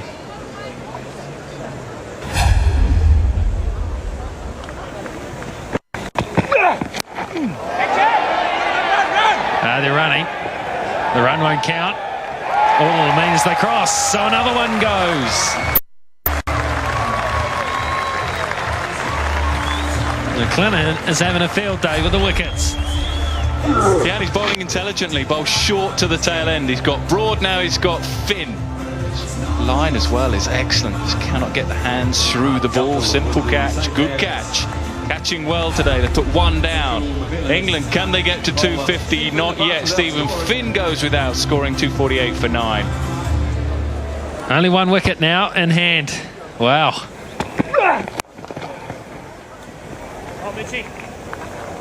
Right, McClenaghan has 2 balls remaining. He's bowling to the number 11, Jimmy Anderson, and then he's 1 wicket for a bag of 5. Just away a touch. That's 2. Well, there's chances here, Nick. Bowl straight. That's good bowling. It really is good bowling. Not the pace, but the accuracy is there. Bowl at the stumps. All right, here we go. Oh, he tries to slow ball. What's he thinking? In it to wide, so no harm done. He will have another couple. And England sneak up to 250, 250 for 9. Now then, McCullum, what are you saying? Might be something along the lines of just keep it simple. No, he's done something here, so he wasn't thinking something weird at all. He's obviously pulled a muscle or something which led to him sort of bail out of the delivery. The horsepower left him. And yeah, he's walking a little bit gingerly. It's hard to tell. Could be a rib thing, could be a leg issue. But he's obviously clearly hurt himself pretty badly here. He hasn't even tried to bowl another delivery. Here's the wicket. Goes up, so he's thinking about the wicket here, and then over he goes. He doesn't really celebrate. Yeah, I think at this point he realises he's done something not too good here.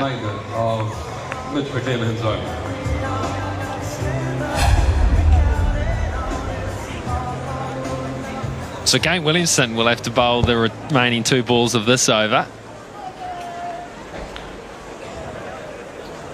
Anderson will like this one, an off spinner. I was going to say, can't believe his luck. I mean, it's desperately unfortunate for McLennan, who looks a real find. Looks a really class act. Looks got a bit of pace and aggression.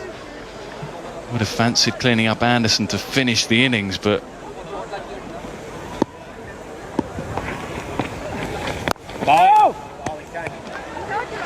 Jimmy Anderson thinks that's a bit more like it. I can play that. He's trying to bat out the 50, isn't he? There you go. Oh, well, bowled some turn there.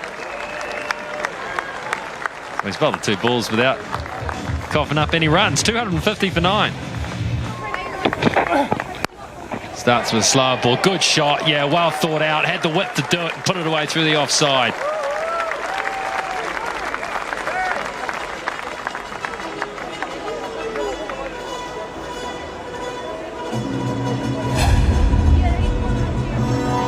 just outthinks him, I think, in the end there. Yeah, he's always going leg side, trying to open up the offside because there's no boundary rider out there. So Franklin's got to get in tight, I think, to Swan. He's got a man at deep square and a man at deep mid-wicket.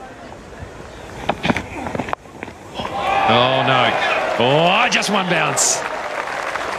He did well to catch up with that, Swan, because that was quite wide of the leg side there. Just overcompensated, didn't he? Knows he can't be offside, goes too straight this time.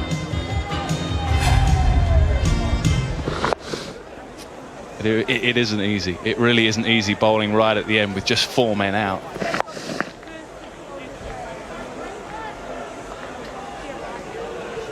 Some good fielders out there, haven't you? See that security man just clutch it with one hand.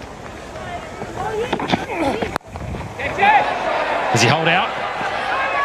Yes, he has. Ross Taylor takes the catch. The Swans' little cameo comes to an end, and the innings comes to an end 3 balls shy of what it perhaps should, but at a score of 258. Well, it took him 2 balls to get it right, and it took a good catch as well to dismiss Graham Swan. Put a few down, didn't he, in the 2020 series, but he's back now, Ross Taylor. That's good. That's the line he has to bowl, just tucking him up ever so slightly. Ross Taylor looked like he might have just misjudged it at the end, but okay. So a good performance in the field and a good performance with the ball. I think England will feel they're 30 runs light of a good score here. Yeah, last 10 runs, last 10 overs, 68 for 7 with 8 boundaries. So 68, probably 78 really to 88 is what they probably should have been looking to get. Wickets stalled that. This is what New Zealand require. 258, a little round of applause for his troops there from Brendan McCullum. Does that say that he thinks England are shy of what they really should? And is this the confident team as it walks off for the luncheon interval? Are you ready? You can see how England put it together with some good consistency from Bell, Trott and Root. They batted most of the innings there. But all 3 of them, as they tried to accelerate, lost their wickets, and then there just wasn't enough. Butler hinted at doing what he has done in the T20s with 21 from 13. Wokes was handy with 17 from 16, and then Swan played a nice little cameo of 16 off 11. Bowling very good. Kyle Mills, 10 overs, 2 for 32. He used all his experience. He is such a good bowler. He really is leading this one-day attack. McLennan, 4 for 56, wickets again, but is he injured? We hope not. Franklin, 6.3 overs, 3 for 38, picking up wickets. He's got a happy knack of that. The New Zealand will need 259 to win. I reckon they'll be relatively confident. Is it below par? Have to wait and see.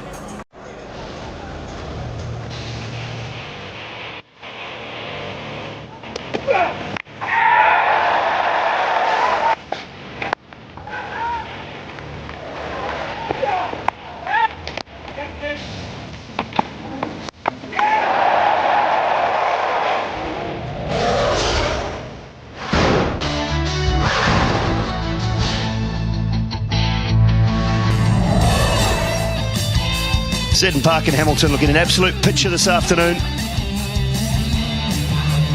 It's the first one-day international between New Zealand and England. England batting first, posting 258. Jimmy Anderson, first sighting of him on this tour. Wasn't here for the 2020s. No sighting of him in an England shirt since before Christmas. Had the India tour off as well.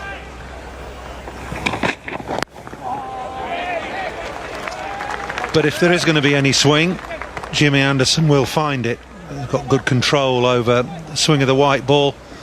Predominantly away from the right-hander, but bowls a mean in-swinger as well. BJ Watling out in the middle with Martin Guptill.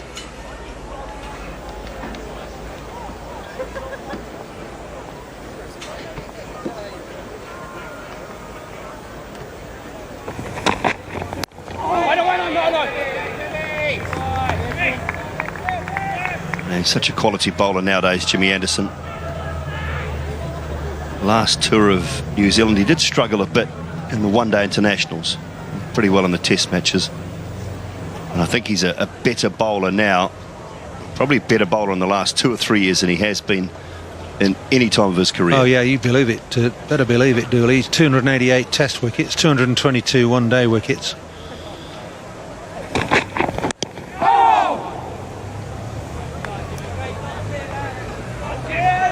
So he's got 300 test wickets in his sight.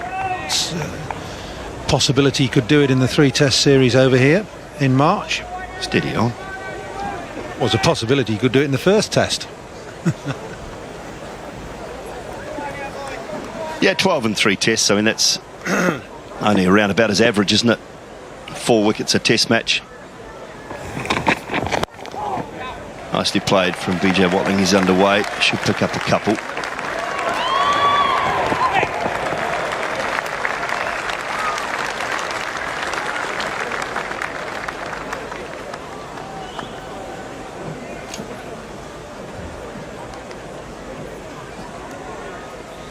Jimmy Anderson new to the tour, so to Jonathan Trott, who played pretty well today.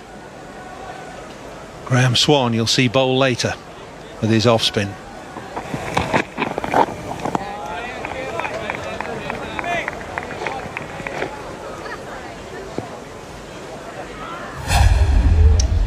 Not quick, Jimmy Anderson, but got great control and nippy enough. Presents the ball well, seam up most of the time. Hand and wrist behind the ball. Round about 141, 144 Ks this over. Bowled him straight back through him. Not sure it was an inside edge or just seamed back. There's definitely something there. And Jimmy Anderson has picked up one early. Well, I said watch for the swing, because if anybody will swing it, he will. And he bowls that really full length which lures batsmen into the drive. This is just nipped back. And middle pole knocked back as Watling attempting to drive. Good full length, but deadly accurate from Anderson, with just a little bit of movement as well. Watling gone for 2, New Zealand 2 for 1. Kane Williamson, the local boy. That average is steady. Higher score of 145. He made that on the recent tour of South Africa. Brilliant innings. Good start. Terrific start for England, and Anderson in particular. Tough combination. Kane Williamson with his first delivery. Yeah. How good a shot's that? It's a really good shot, because there wasn't an awful lot of width on it either, and it was only fractionally short. But I think Finn needs to take a leaf out of Anderson's book. We talk about Finn and his bounce. Well, that's only any good if he bowls straight. So line has to be tight, and I still think he can afford to pitch the ball up another foot. It's a really good shot though from Williamson to get him off the mark. But Guptill's going to have to try something to break this stranglehold. Right on, mate.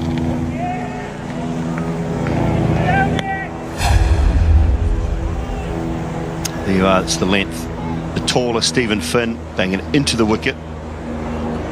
Anderson always up around that full length. He's got a good bouncer, Jimmy Anderson, but he uses it very sparingly.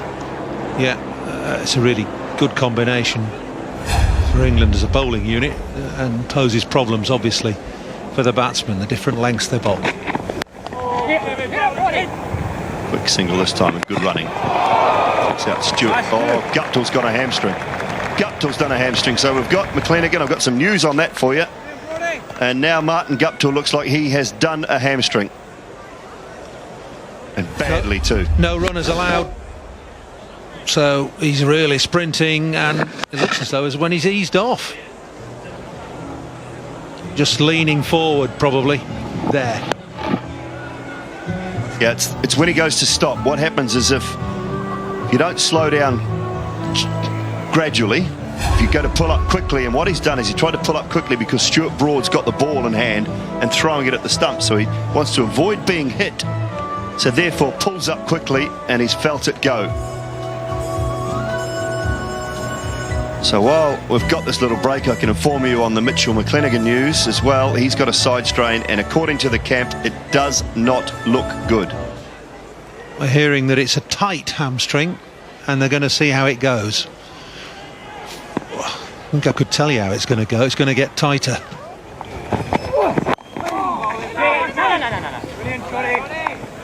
So normally Kane Williamson, I think, would take one on there. He'd take a single on. Guptill probably would too, under normal circumstances, because he's very quick between the wickets. He's waving out, and he's done. He's waving out and saying, no, that's it, I've got to go. And that's the right thing to do. Well, it is. It's a strained hamstring. It might not be torn. It's a strained one. And the sooner he gets off, gets some ice on it, gets some treatment, he's got a chance of being fit sooner rather than later.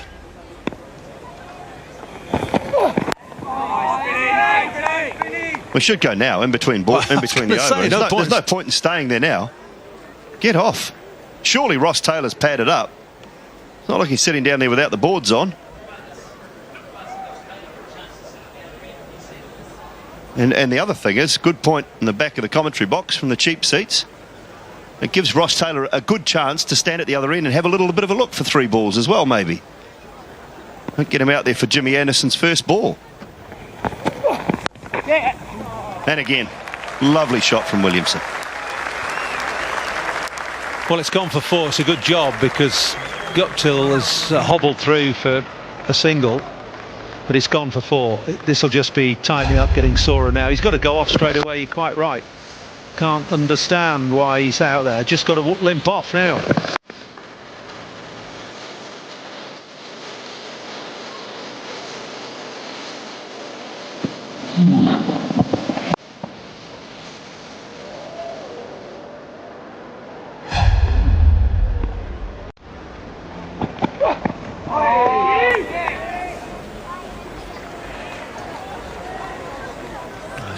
The odd boundary ball.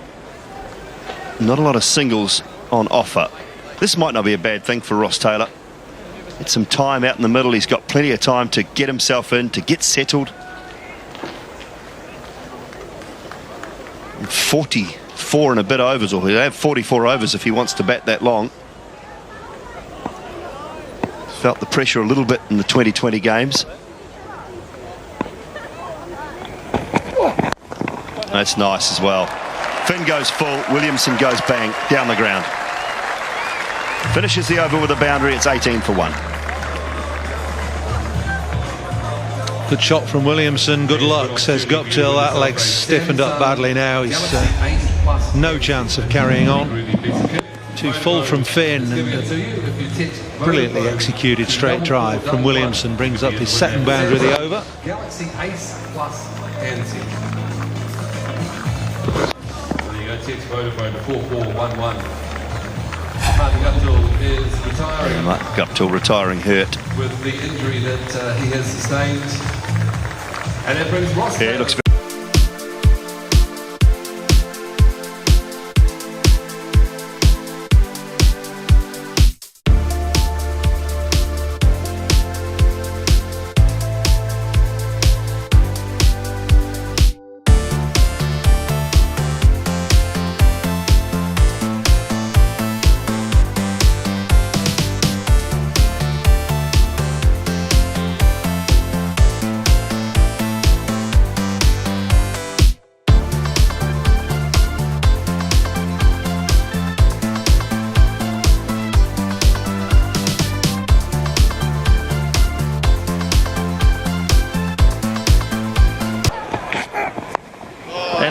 Go for 4. One bounce 4. Sometimes they go for 6 on these small grounds, and a streaky boundary this time for Williamson. They'll take it. They'll take them any which way they come. This time Broad again short. Loves a bouncer, doesn't he? And it's a top edge from Williamson. Could have actually gone anywhere, but this time it goes straight over top of the keeper. Races away for 4. Showed good intent since he's come out, Williamson. Batting at number 3. Broad disappointed.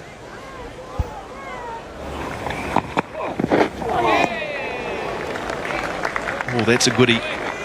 Yeah, he doesn't bowl enough of that length for me, Steve Finn. Not at the moment anyways. He bangs it and he bowls a lot of short stuff that's never going to threaten the stumps.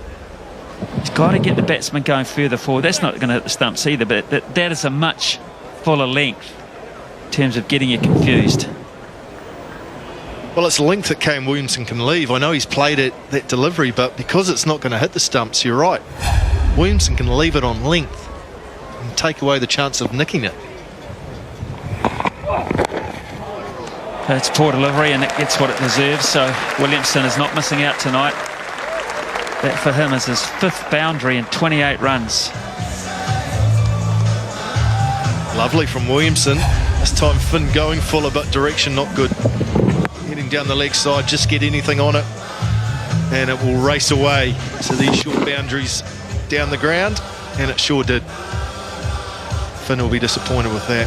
That's a freebie for Williamson.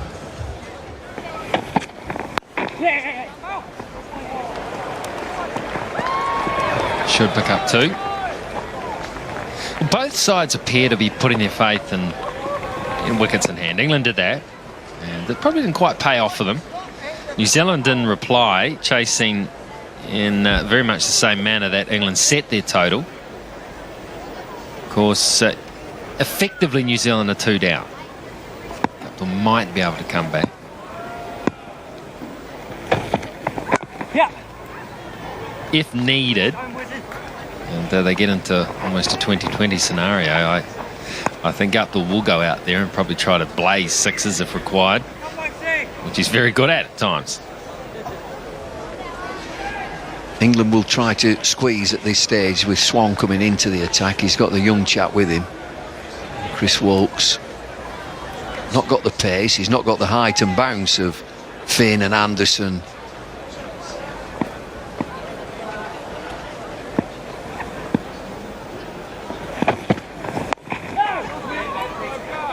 He'll tend to bowl just back of the length, line and length, late 130s. He's striving to get into this one-day team, and one of these young lads that carries the drinks for some time. He played in one of the T20 warm-up matches and did very, very well. Took 3 wickets, but then didn't get a goal. He's striving to get into the test match side as well, isn't he? It's a replacement there, and he's on the test part of the tour. Nice play, good timing, yes, that'll help. That'll make Taylor feel a lot better. You see a flick of the wrist here, just a touch of width, quick bat speed.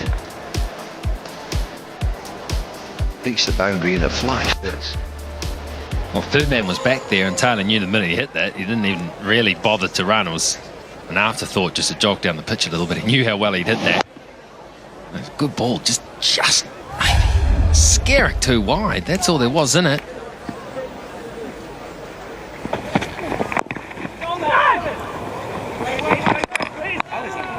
Well, the 4 from side on hot spot just showed how late he played the shot. You'd almost think he was getting in a position to play a cover drive, but he played it so late.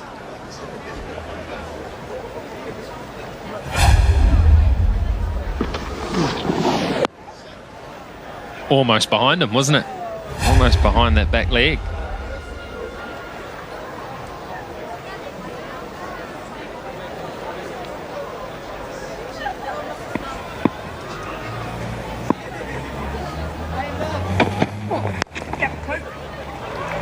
Call it too early, and it should be an easy 2.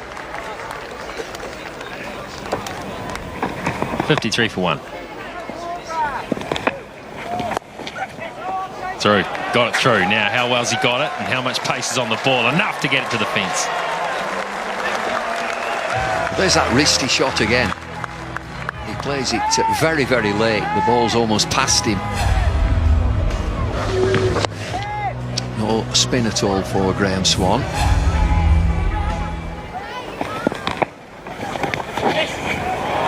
Through again, fine enough. Little bottom edge on that for Taylor. So some boundaries starting to come his way.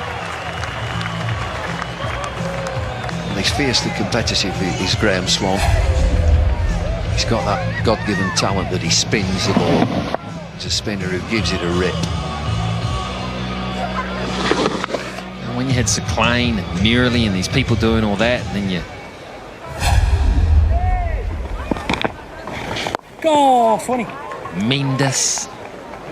Nice that 20 boy. Come on, Saeed 20. Ajmal is a fabulous bowler for Pakistan. Wonderful bowler. Good 20. All bowling unorthodox, all with their own deliveries. You know, it was thought this is what you have to do to be successful. He's proved no. Down, Jimmy. Used to have to be good at the basics. And there's still a place for you in the game, right at the top of the game. Leading that straight back to you, 20. Partnership is at 51 in 76 deliveries. Just keep it going, New Zealand.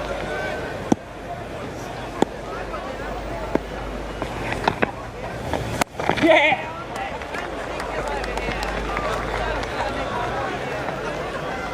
It's done well to find some room outside the line of off stump there, Williamson, because he is very much crowding the stumps. He's standing on or about outside off stump to the spinner, and why he's doing that is he wants to get the ball very close to him, and so that he can work into the onside for a bread and butter single. Yeah. That one looking for that. that. That's his one to just turn the strike over and pick up his singles.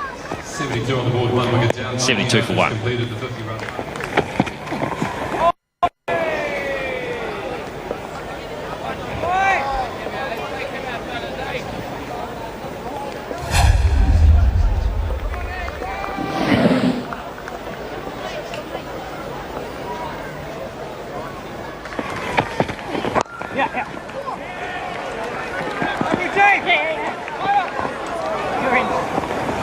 That's good running.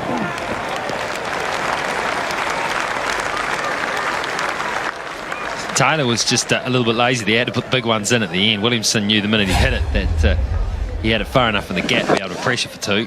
See him take off quickly there. Taylor rather just coasting, waited for the call, and the English were onto that. They knew he was behind the rake just a little. Not controlled. He's going to hold out here. Taylor, he is. Tried to pull it away on the onside, but it hurried him up. He got cramped up, and all he could get was a bit of an edge, the top edge. Well, it just shows you, I've talked about line and length, and that's what he does. But this is intelligent. He bangs it in. He asks the question. Taylor gets a top edge. Big Steve Finn is down there and makes no mistake. His partnership is broken. That's a good strike for Chris Woakes. Got to keep it down, Ross. He's gone for 22, 75 for 2. Grant Elliott comes out to the middle. 2 down because Guptill is retired hurt. So effectively that means Elliott is batting at 5. So no McCullum yet. McCullum slides down the order. Oh, what a goodie. He just hung it out there looking for the inside edge, and he got it. He just didn't want it to go for 4. Well, you can't believe it. This is a wonderful piece of bowling from Swan. Throws it high and wide. Flighted delivery with spin, perches. He spins, it's the inside edge, and it goes for 4. How much the off-spinners love getting wickets like that too. It's the perfect off-spinner's wicket if that goes onto the stumps. I'm going to give you a view on it. Brendan McCullum. He ain't scored in any, sat where he is.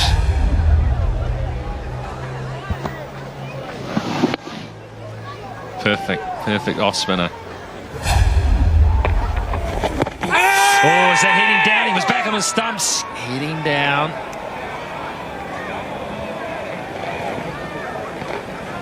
Review, what do you think? Review? Nah, going down. Me too. 10 seconds. Gary backs to the umpire, strong, has done the right thing. 10 seconds. 15 call now. I'd give him a quick count if I was the umpire. I think he's handled it very well. Both umpires have been good. Good demeanour at the crease. Pitches, spins. It's missing. Is it missing? That's missing.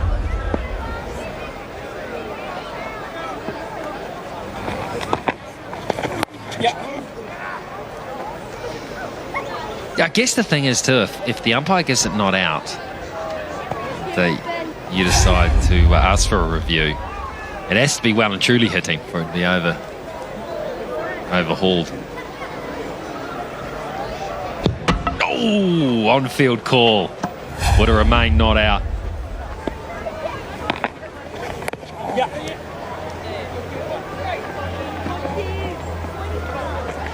It's 81 for 2.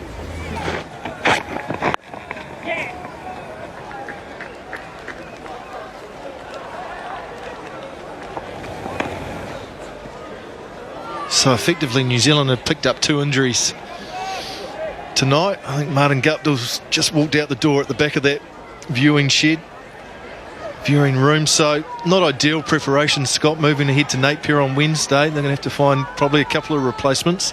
Start thinking about that already.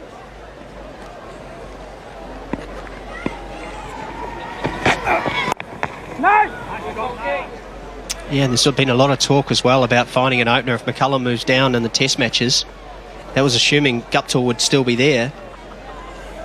It'd be, I don't know, maybe it might make it easier, in fact, if they have to go and find 2. Well, if I was an opener around the country playing first-class cricket, I'd be wanting to score about now. Perfect time to be getting some runs under the belt, pushing your claims forward. Bit of a shout. Kane Williamson got a fair way across, and he got... No, he didn't. Leg by. Crowd are clapping. They thought he got a wee inside edge.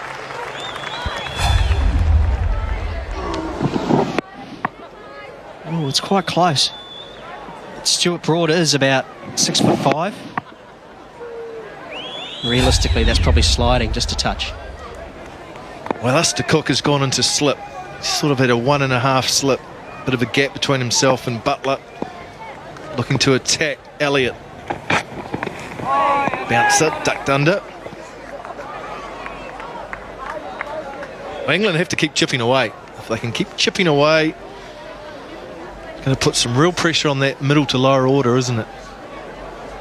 And it looks like this is a tactic of England's. Any new batsman that comes in, whether it be a new player who hasn't been involved in the series or even someone just coming to the crease, they try and get a few dots on them early, and the bounce is one of the best ways for that to happen.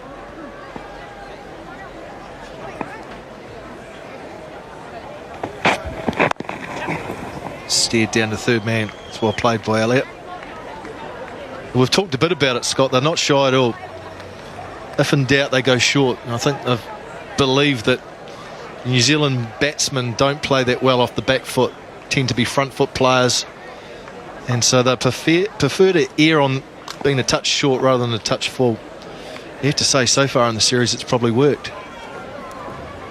Kane Williamson, probably one of the players that plays well off the back foot, especially through the offside. Yeah. That'll be 50 for Kane Williamson. Very good knock from the New Zealand right-hander. It's coming at a crucial time. Support from his teammates. He's played brilliantly. 50 from 70. Done a good job. 92 for 2.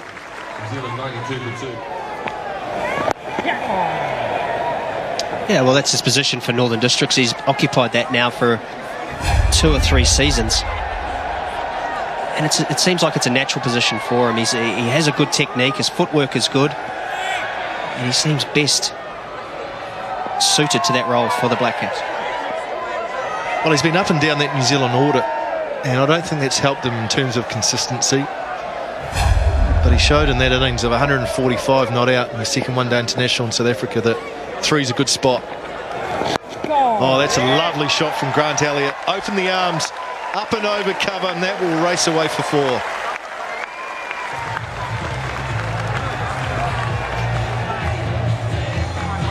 Yeah, we saw earlier today Nathan McCullum was able to bowl with mid-off up. No pressure really put on him. And the same for Graham Swan. That's the first aggressive shot, especially through the offside. Yeah, good cricket. What made it such a good shot is it's against the spin, so there is an element of risk. But he really extended his arms through the ball. Lovely shot. Partnership now 23 from 27, just beginning to get going.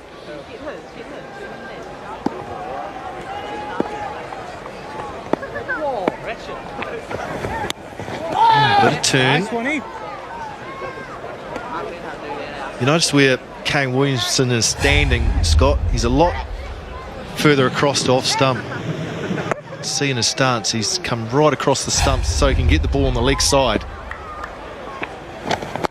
Down, Jimmy, down. Nice, Jimmy. Yeah, it's a bit of a rule of 101, isn't it? Rule 101. Trying to play with the spin, push the ball down along on with the square leg first. But he is quick enough. If he does get that length, then he's looking to run the ball fine or cut through the offside, and that's his key to no dots. Down. Yours, Jimmy. Single to finish. 7 from that Graham Swan over. New Zealand 99 for 2. Yes. And that's good running. Really good running. Williamson was backing up. Took off after a nice early call from Grant Elliott. That will frustrate the England bowlers as well. And again, into the gaps. Feature. Fantastic running. I mean, just an area New Zealand can exploit. They only need to keep ticking it over like this, and it just makes everything easier and puts pressure. See, already now we're seeing Anderson trying to consult, coming up with another plan maybe. I think this is fantastic batting by the New Zealand pair. Alistair Cook at mid-off. So a quick discussion between bowler and captain. Field stays the same. Down the leg side. That will run away for 4. Fine leg was very wide there. Leg buys, but they all count for New Zealand.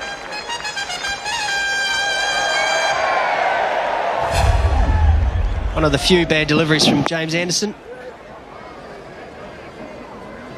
That fine leg is actually quite wide. It's almost like a deep backward square.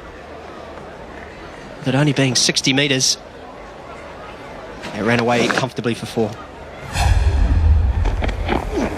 Oh, past the outside edge this time from Anderson.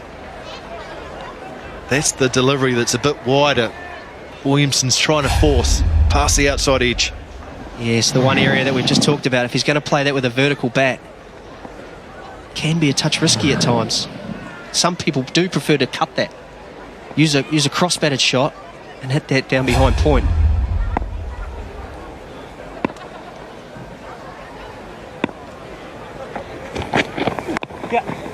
That's well played. Just guiding the ball down to third man. In control of that. Anderson searching. England know they need a wicket. They need to break this partnership. 39 from 46. The last 5 overs, New Zealand have gone at 5.2, so trucking along nicely.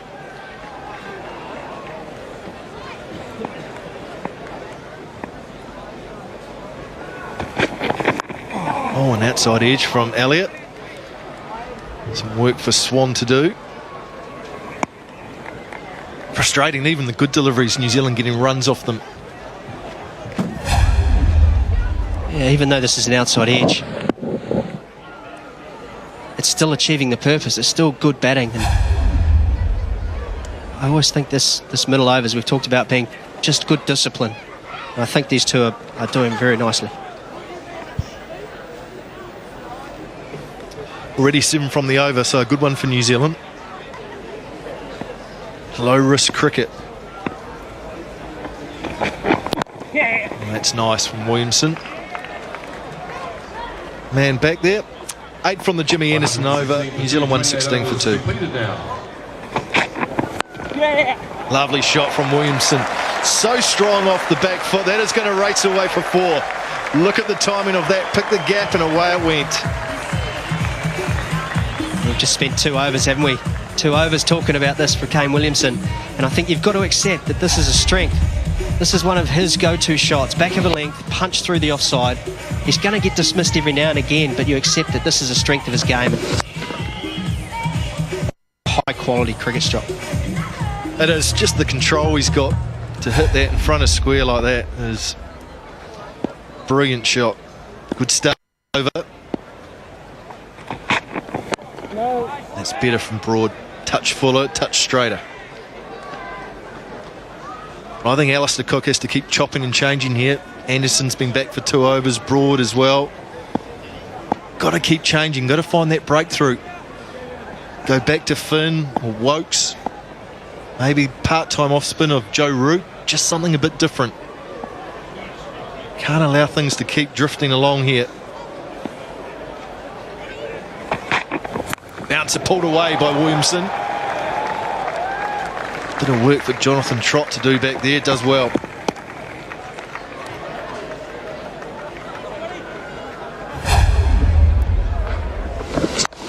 They still persist. None of them have gone for 4, so I guess you're not too bothered as a bowler, even when you bowl a bad ball. And I'm not saying that was. It just goes for a single. Why not? It's a good wicket-taking opportunity. We've already seen Taylor out that way.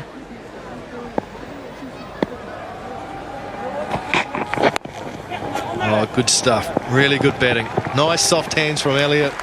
Williamson was awake to it, and they pick up a nice, easy single.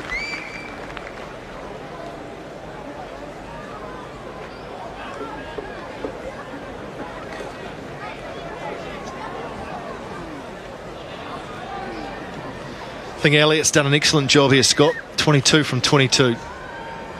Scored at a good rate, taking pressure off Williamson. Just rotated the strike.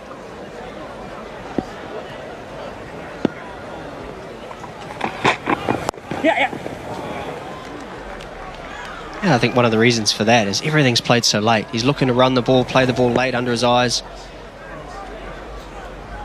And at this point in time, New Zealand's scoring one boundary in the last couple of overs and then not lots of ones. Perfect middle overs, one-day batting. It is perfect batting. And like we've mentioned, it's low risk. They're not having to actually go after the bowling. They're just playing what's in front of them and doing a pretty good job at this stage. Oh, nasty one. It's hit him. That was a nasty delivery that Elliott couldn't get out the way of. End of that broad over, 7 from it. New Zealand 123 for 2. Oh, that's really good batting. They'll pick up another single. Elliott does well. Change of bowling. Chris Wokes back into the attack. Change upstairs as well. Ian Smith is with Mark Richardson. Cheers, mate.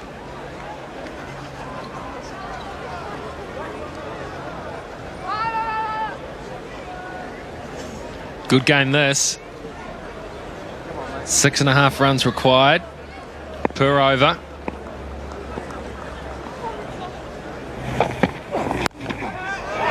Out. Straight to him. Straight to backward point. Morgan just accepts the opportunity.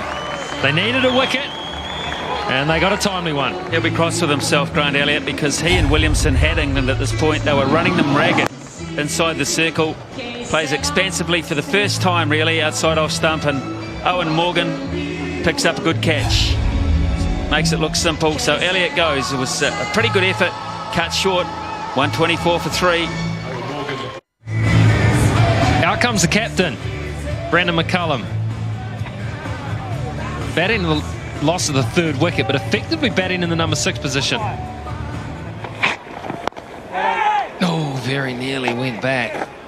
Just has that habit also early on in his innings of being quite jumpy. And you could see there he was jumping and then pushing the bat very, very hard with hard hands at the ball. So that's why it nearly went back to Broad. See how hard he's pushing with the hands there.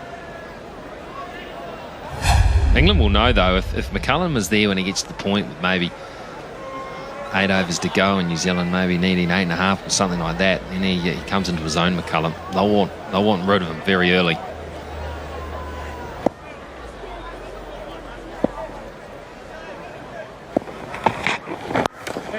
Oh, nice timing, and that'll be 4.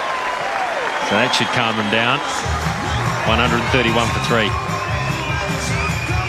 That's what they didn't want, England. They wanted a strong finish to the over and Brendon McCullum to stand on his bat and think about 5 dot balls in a row.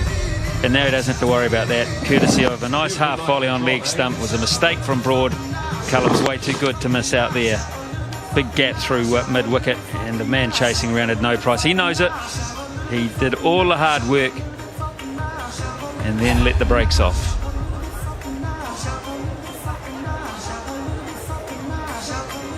Well, he's a captain too, Broad, isn't he? You'll know, yeah. He's still fuming with himself. He'd be fuming with another bowler if they did the same thing, if it was in a T20 and he was captain. That's good go for 4 as well. And then scooting round and good stop.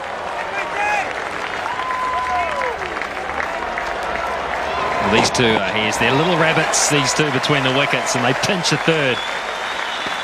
Well, they have clearly outplayed England in this department. The running between the wickets has been superb from New Zealand tonight, and they have pinched runs inside the circle, and they have pinched every opportunity when it's gone into the deep to run on a misfield, to run on a throw. And in these small boundaries, we talk about here at Seddon Park, that's been the best part so far of their cricket. Clearly the best of the two sides.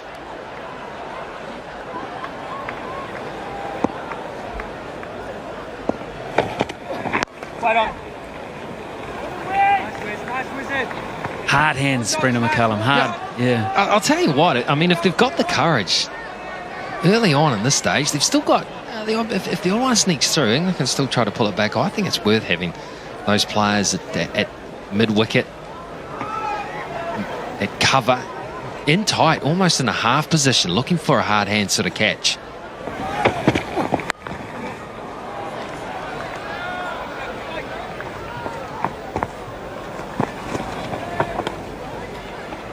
I think if England can remove McCullum quickly, they have a massive bearing on this game.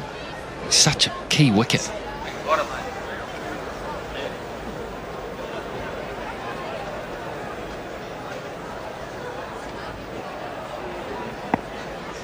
.7 required and over. That's nowhere near out of hand yet. Edge doesn't carry. What a big moment that is. Just a real mental block there from Williamson, who went nowhere on this delivery. He stayed there. Oh, that's a foot away from a big, big blow for England. Soft hands and an angled bat, I think, saved him there. It was poor. It was just a nothing shot, though, wasn't it? It was so unlike him. He's been so assured tonight, particularly off the back foot. He just went nowhere, got stuck. Yeah.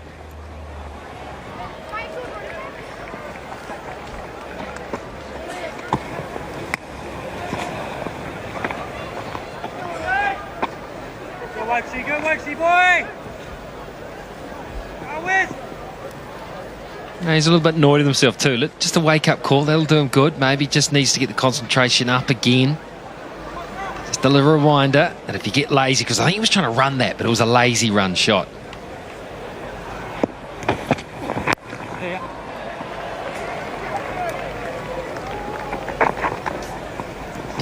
137 for 3. Right on. I think Brendan's going to use his feet here. Brendan McCullum, that is. Brendan and Nathan. I think he might just have a crack here at Swan. Well, this is going to be very interesting because Swan's night hasn't been so good. 6 overs cost them plenty of runs, 36 in fact. Nice. That's bowling, Swanee. Routine. This was Swan's first 6 overs. One of those boundaries behind the wicket, they're a little unlucky. It was a very nicely pitched off spinner, but a couple of times he just got a wee bit too wide. Struggled with his line a little bit.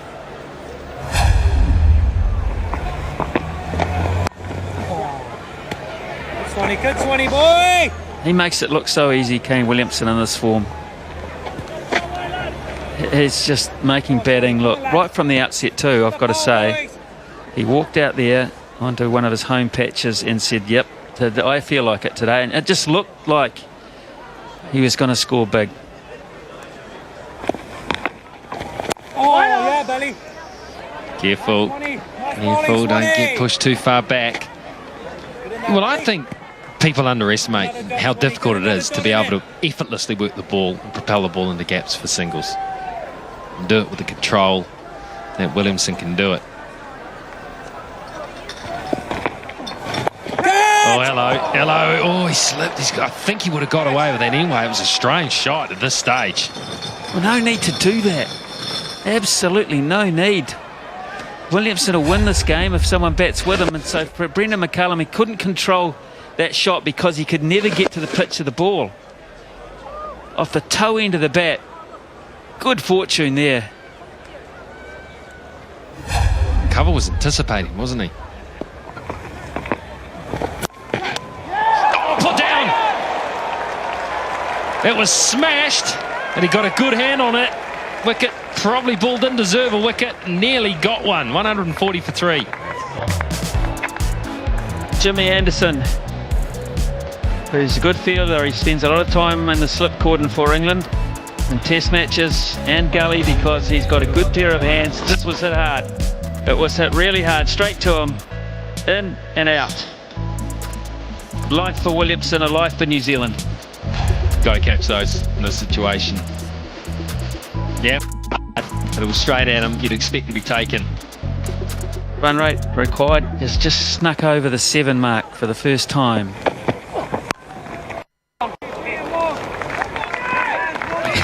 Williamson is just pacing himself and hitting it into gaps. Made a big mistake there and got away. But Brendan McCullum is just fast and furious, isn't he? He's just, his hands are so quick and he's going at this at 100 miles an hour. I was just thinking because he comes out and so pumped up.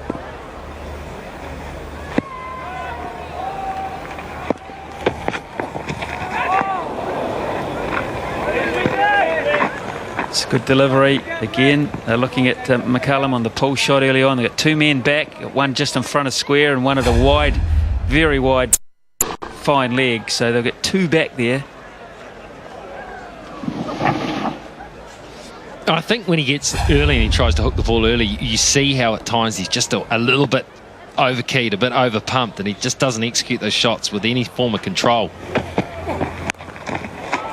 That's better, he waited for that. Yeah, just a single. It was quite a slow delivery, 114.7k, so he changed it up a bit, Wokes.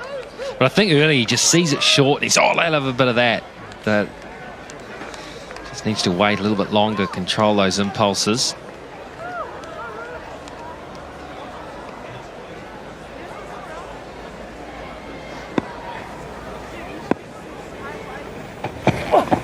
Yeah.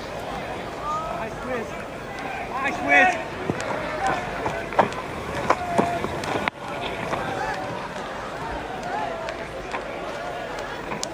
One ball remaining in this over. It's been a nice tidy over from Wokes.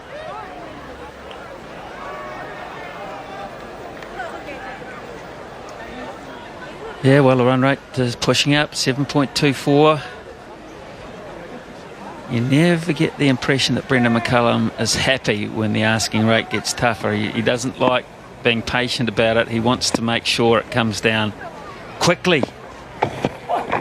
Yes. Oh, boy. That's brilliant fielding. Maybe Williamson's back. England don't look absolutely certain here, but he got sold down the river by McCullum. It was one of those yes-nos. What I'm interested in here is how Williamson has put his bat down on the crease. Did he slide it? Did he plonk it? Did he try to place it in the crease? A brilliant piece of fielding to get the ball back onto the stumps.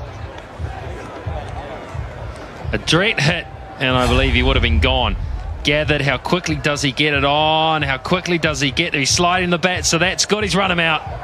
Brilliant work, absolutely brilliant work. That's from Wokes to take that, have the awareness, get it back into the stumps. It was a tough throw, and he's got a crucial breakthrough, and Williamson will have to go. Well, we'll play you the audio of that to folks when we get round to it, but I'll tell you, you'll hear that Brendan McCullum has yes-no'd him, and that's the horrible, horrible situation. The best innings tonight has been cut short. The captain may feel a little guilty about it. It's 142 for 4 now with Williamson run out. And now the rules of the game have changed significantly. Brilliant cricket from England. Brilliant work from Wokes, backhanding it. 142 for 4. There's been a momentum shift here in the first one-day international between England and New Zealand, and it's come with the run out of Kane Williamson. Run out 74 from 99. New Zealand 142 off 34.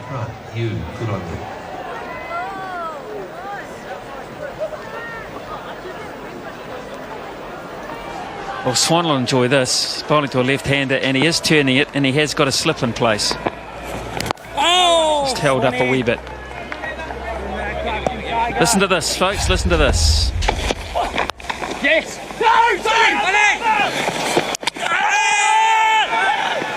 Was there a sorry in there somewhere as well? Oh! Nice, Swanee. Yes, no, sorry is not what you want to hear when you're not the bloke calling.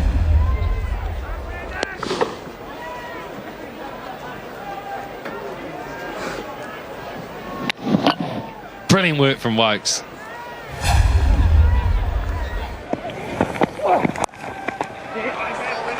In the gap. Good stop, well done. I'll pick up 2.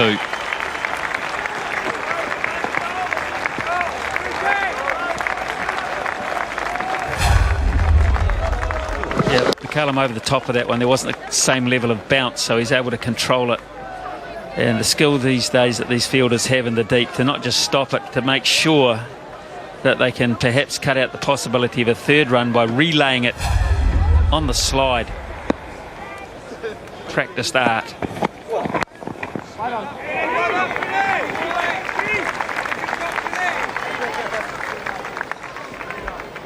don't want to put the mockers on him from a New Zealand perspective, but just the last few balls, McCullum's footwork is just looking a little bit better. He's faced 24 balls. Just starting to get through that real edgy early start that he has. He's not a great starter, McCullum. Very edgy, feet don't go, goes very hard at it. Just the last few balls. Let's just look at it. We went solid at the crease. And then he goes and does that.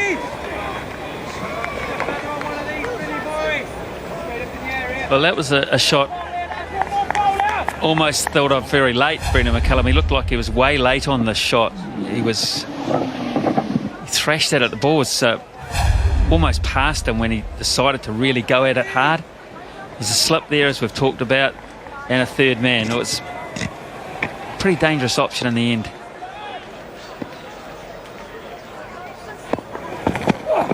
Wait on, wait on.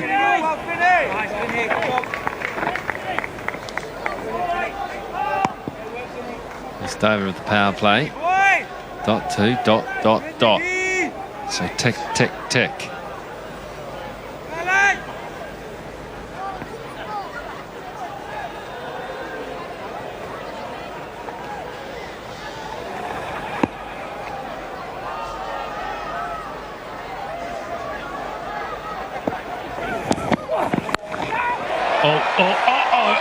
No, 6!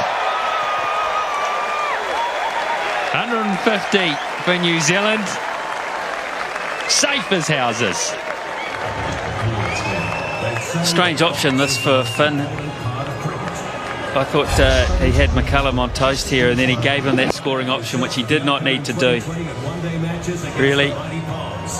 Not inside a power play anyway. Not so much protection out there. There was a man coming round, but McCullum hit it far too well. Pretty close to out of the middle. Good shot. Really good shot. New Zealand break the shackles somewhat. One of the most important things here is that the two batsmen, Franklin and McCullum, set themselves a plan. And a plan, I mean, designated roles. I think the actual worst thing that could happen is if we keep losing wickets at the other end to McCullum, then he has to rein his game in and try and rebuild and start again. And I think if he can play with freedom and Franklin makes sure he just keeps giving him the same strike, then there's some method there and there's some things to work around.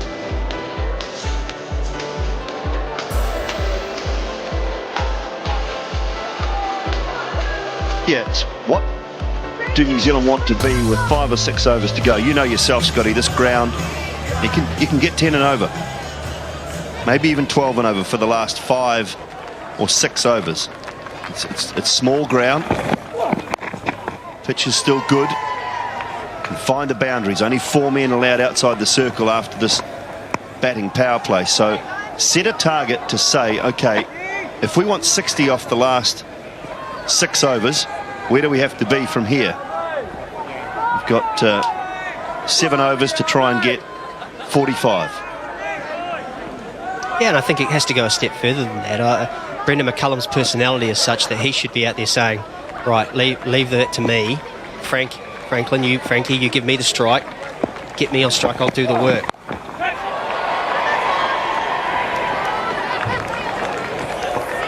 You know, something to that level, it can't just be, you know, we need to get 60 off the next 5. There needs to be a little bit more strategy about how that's in fact going to happen. And just knowing Brendan, you know, he does love to take the game by the scruff of the neck, and therefore I'd love to see him do that. Yeah, we've seen James Franklin do it on a few occasions now. Pace an innings quite well. Did it wonderfully well with the tail in the first one-day international in South Africa. Pal.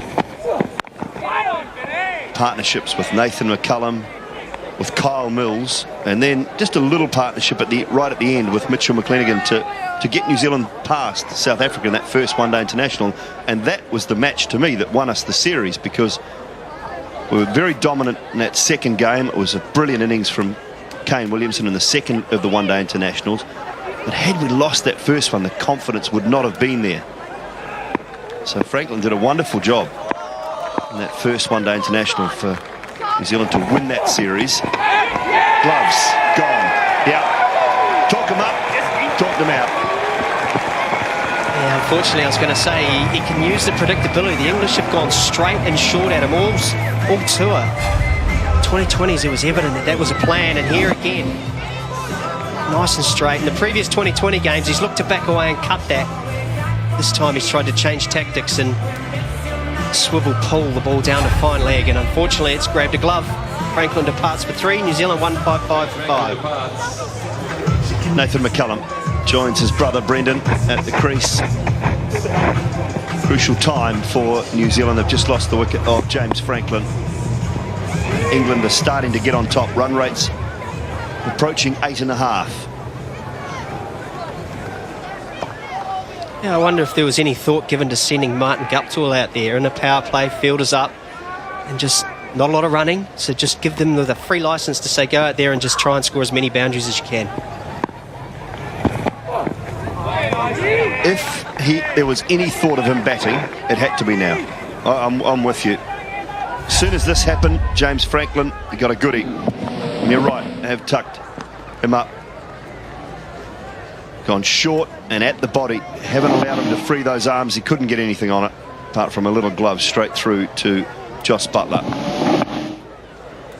But yeah, if there was any thought at all of Guptill batting, he had to come in now and just swing and see what happened. Good over from Finn. Back-to-back good overs from England. 155 for 5. McCullum goes and goes powerfully. Slightly short from Anderson. Oh, I think we've got a shin too. Not good. Bounce straight off the shin. You've got to keep your eye on the ball, lady in the blue. That's hurt. Rub it better. Yeah, good on you, mate. You don't want to laugh, do you? But you just know how much this hurts. That's forgetting the fact that's a cracking shot. She's certainly going to have a... It's going to be huge, isn't it, that bruise? Like before, it's gone straight through the legs of Joss Butler. Back-to-back boundaries, a 6 and then a 4.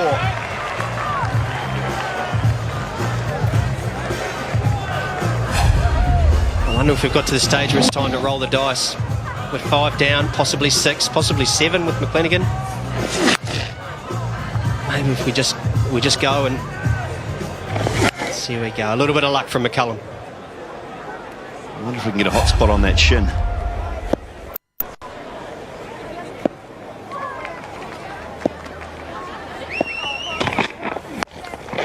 And again, Anderson just the 4 this time.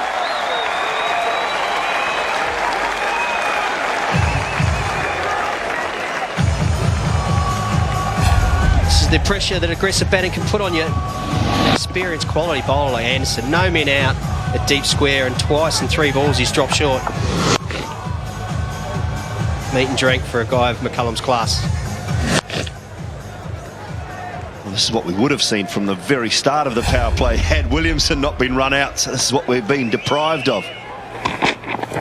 Yep.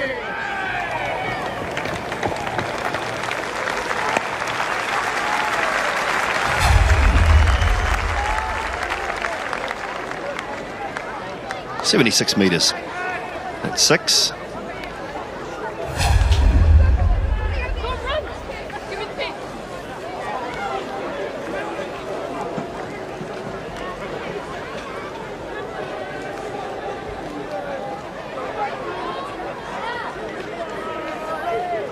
More orthodox field for Nathan McCullum. Deep square leg, fine leg and third man.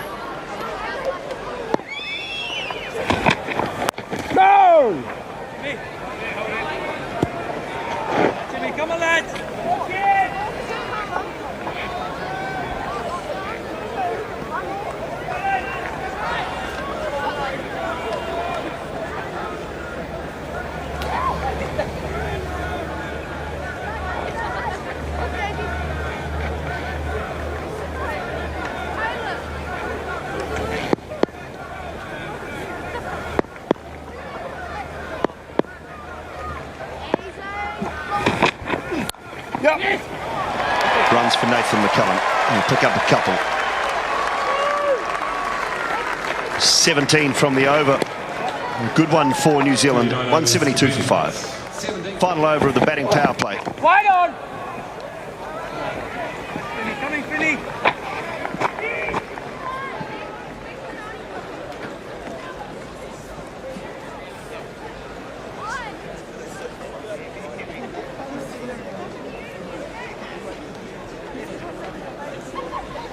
So far, Dooley, England have got away with only using the 5 bowlers.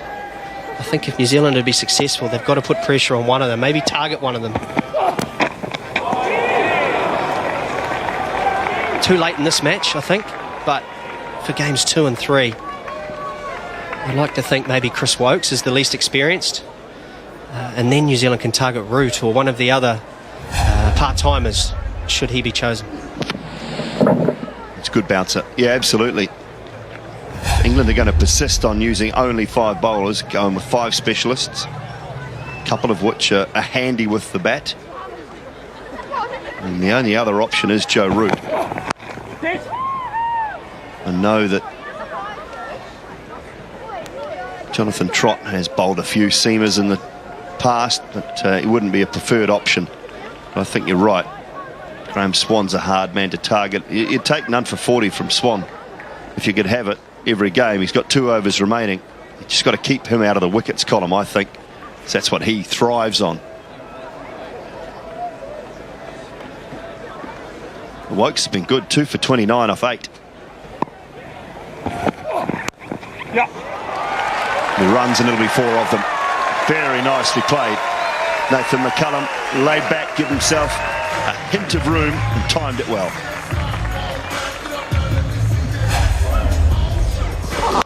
Under the eyes and beautiful cut shot. Nathan McCullum. That'll give him plenty of confidence. Always felt Nathan McCullum was a confidence player. Once he got a couple away, he could do anything. His first 10 balls were always pretty crucial for him.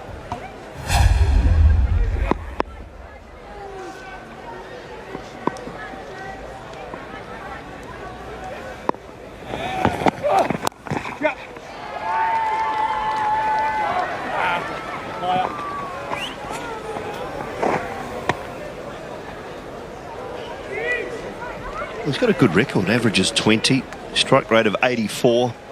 It's more than useful for a guy coming in at number 7. Top of that, 450s. That's it.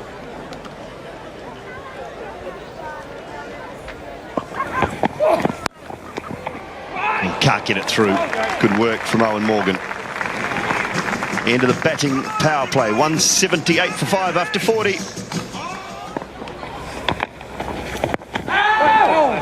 No, I'm being harsh. Test match 100. What I do remember about that was Shane Bond coming in and taking a lot of wickets in the back end and getting us across the line. It was a close test match, a low scoring one. Yeah, down.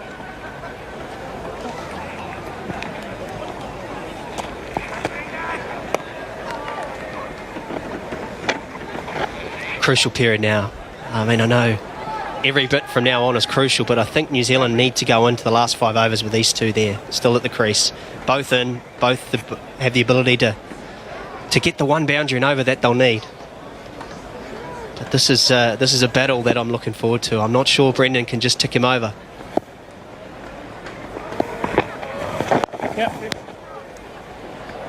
I think they'd take 6.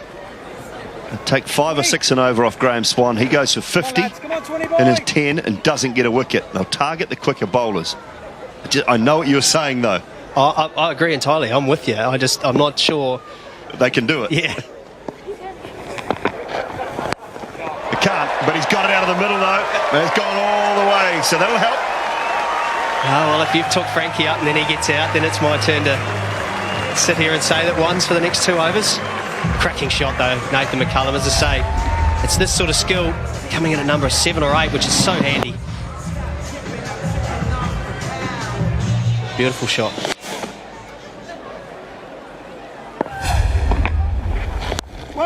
Down, Bell. He used his feet well. Got to the pitch. Powerful man, Nathan McCullum. Powerful forearms. He's just short arm jabbed it. That's outside the line of off stump. Wow, it's been given. I think that's outside the line of off stump. They're going to review it straight away. No doubt about the fact that it was hitting the stumps for mine. I think it was turning back far enough, but has he got outside the line?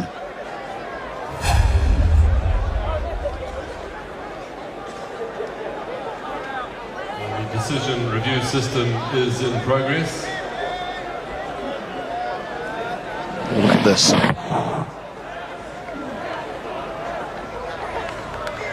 Is there any inside edge on it? Where's the line of off stump? What do you think? Outside the line, Scott, or in line? Yeah, I'm not. I need to get more up to speed with the rules here. If it just fractionally pitches in line, is that in line, or is it half a ball? I should know this. Well, there's the inside edge, but is that after? Have a look. I think it might be pad first.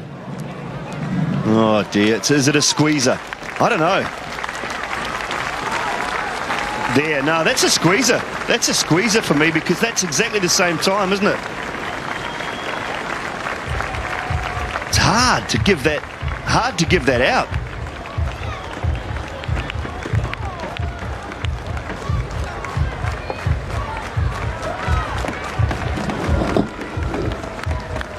No, I'm going to go with pad first, I think.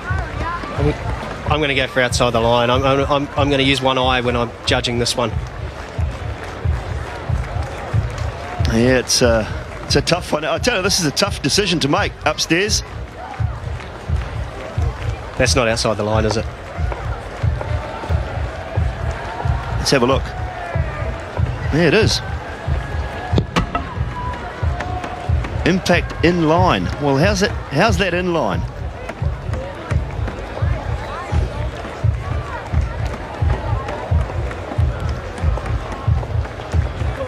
No, we're taking our time over this one. What's happening here? Where's the bat? When does the bat come down? There. Gosh, I don't know. I mean, it's been given out. Got to find sufficient evidence to give it not out. It's been given out, remember. I don't think that evidence is there. I think you have to give that out. Yeah, I tend to agree. I think he's going to find himself on the way here, Nathan McCullum. It's a tough one. Given not out, it remains not out, I think. Given out, it's probably going to remain with the umpire's call and be given out, I would say. Yeah, it will be. So, it's a tough one. He knows he's hit it, Nathan McCullum. He thinks he's hit it at the same time. It's a hard one to call. Out for 14, though. And New Zealand now 186 for 6. Andrew Ellis is the new batsman. Job to do now. Unfortunately, once again, as Andrew Ellis, we see his numbers. Average of 14 at 83. It's a good start for a guy coming in so low, but another example, unfortunately, when New Zealand have lost a wicket at the wrong time. They're having to start again right when they just need to be accelerating.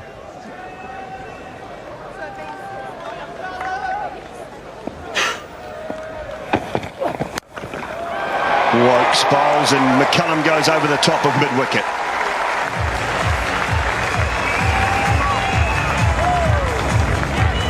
Another example here, England persist with a short ball. McCullum's been up to it all innings so far. Cracking shot.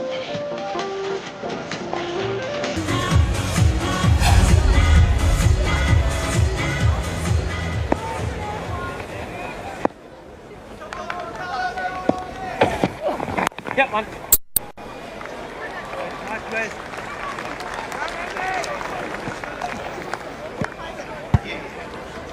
Come on, good boy.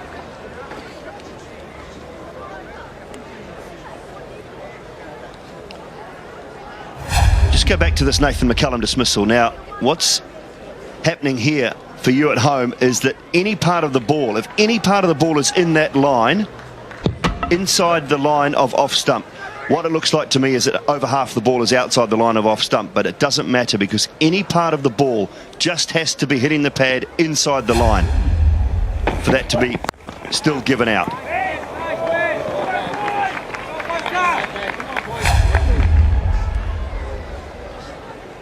decision here, there you go. Pad first. And that's what we thought. We thought pad first. It might have squeezed. First little one and then another one. So I don't think that's a bad decision. I think he's got that 100% right. It's a brave decision, but a good decision.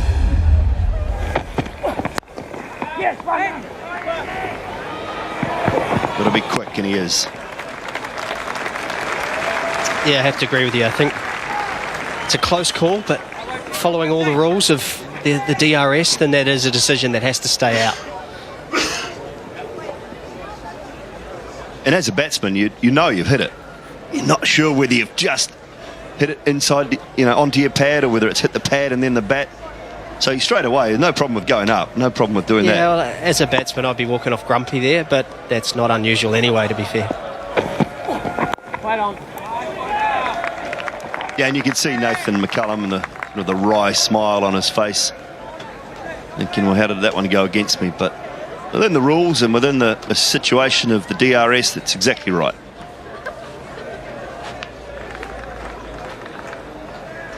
We have a change here. Third man's coming up.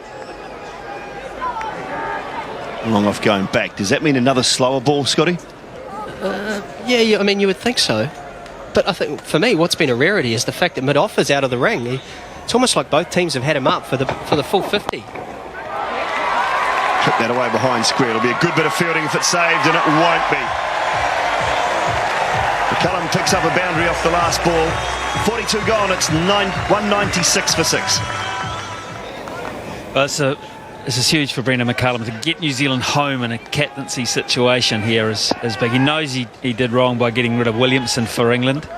That was a big mistake. So now this is good that he's going to go on and try and win this game. 48 from 45. So it's been typical McCullum. Bottom edge doesn't carry. Slower ball from Broad straight up.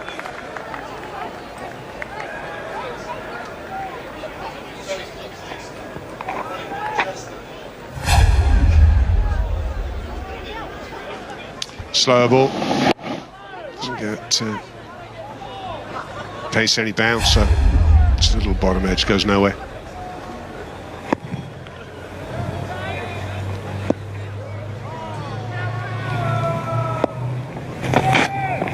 Right on. I've been interested, I mean, in the T20 games, which I'm sure you were riveted by.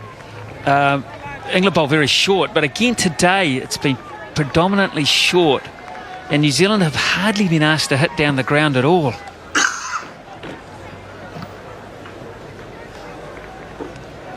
Well, they have these guys who sit there with computers these days, and they'll all have reasons and why we should do this, why we should do that. Yeah. They'll look for two here. Shouldn't get it. Bandy on ice. Steve Finn couldn't get up. Maybe there's a little bit of dew out there now. And 50 for the skipper. So just a insignificant raising of the bat, really, because he knows it means not much unless New Zealand can get at least 55 more runs. Runs in a losing cause just don't feel that good. Well, then the question will pop up: should you have batted earlier? The skipper.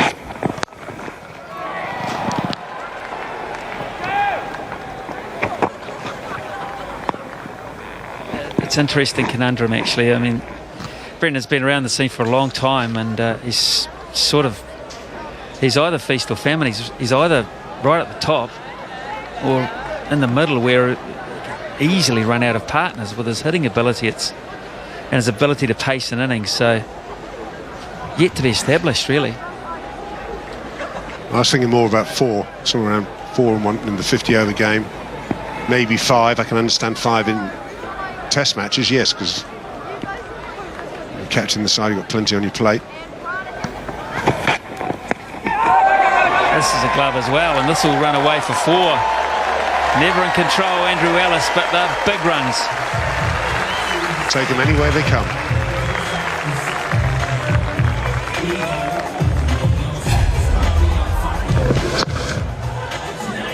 It's the danger with the short ball. Yes, it can work, but you don't know where it's going to go.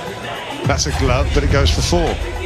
We've seen some this evening have been middled and gone for one.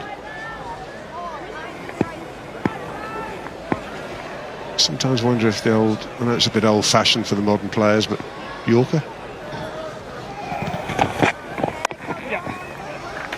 And then a length delivery, and ends up being a very good over for New Zealand.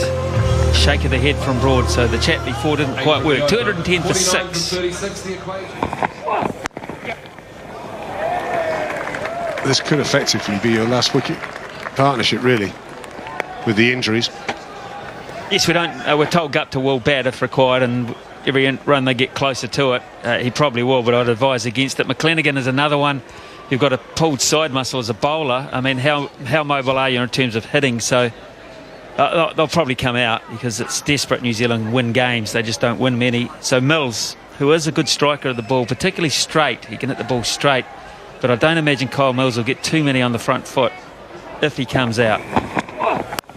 This is significantly it, this deal here.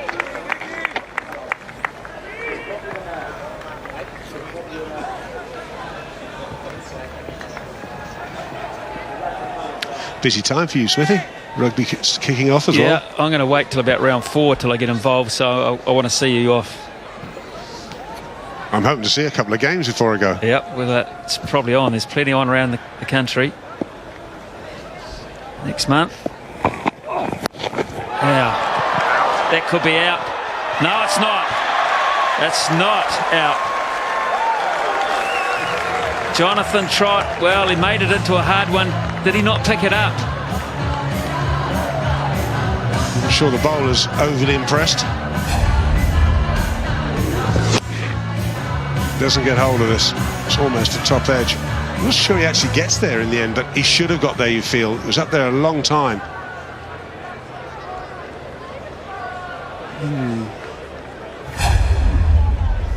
Yeah, well, it's a chance there. Without McCullum, you feel New Zealand were almost hopeless. It bounces the stumps. It's nervous when you haven't won many. Let's have a look at it. I don't know if we can see whether or not it moves straight away, but he ends up just short, doesn't he?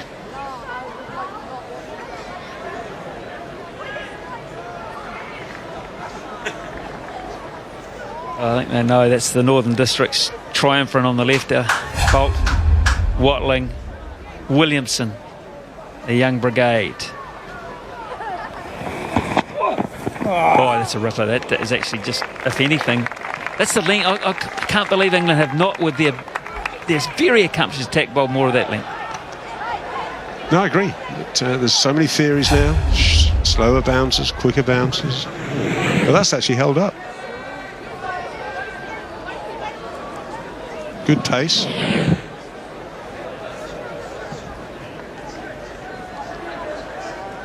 I was impressed with Williamson.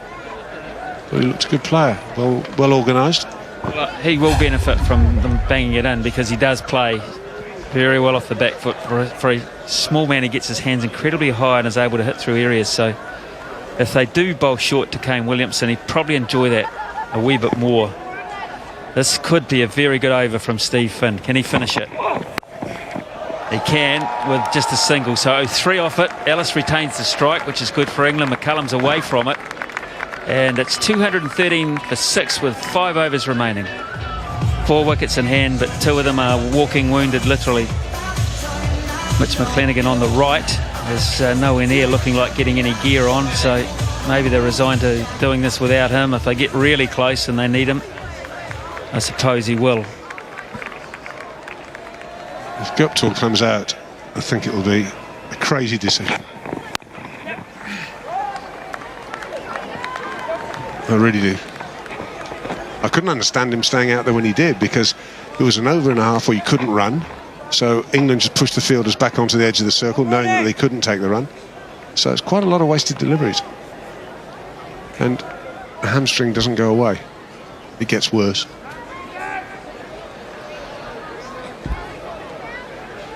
.52, Brendan McCullum, Ellis 12, partnership 28. It has to be a match winner, this one.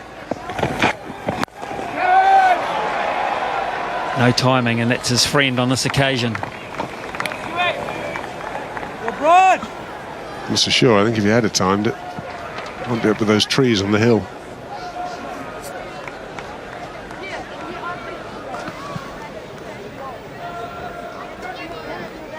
I don't think either side will leave here today thinking they've got the batting side of their game under control. I mean, England's finish was so unlike them.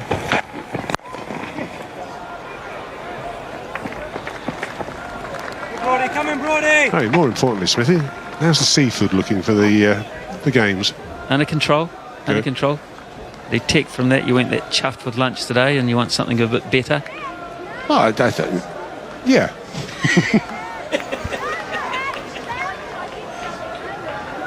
Under control. Under control. Does anyone know what that means? Anyone know what that means?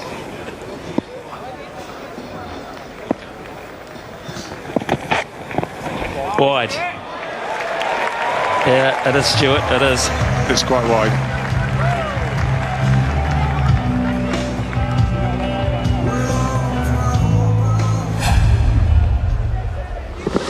I thought you can complain about that.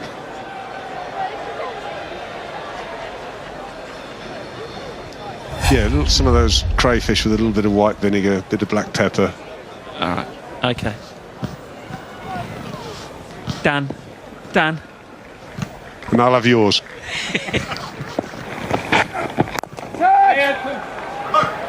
Nice fielding, Jimmy Anderson. He put one down earlier and was quite disgusted about it. The tone's there somewhat. So another good over this from England's point of view. New Zealand cannot find the fence. They desperately need to.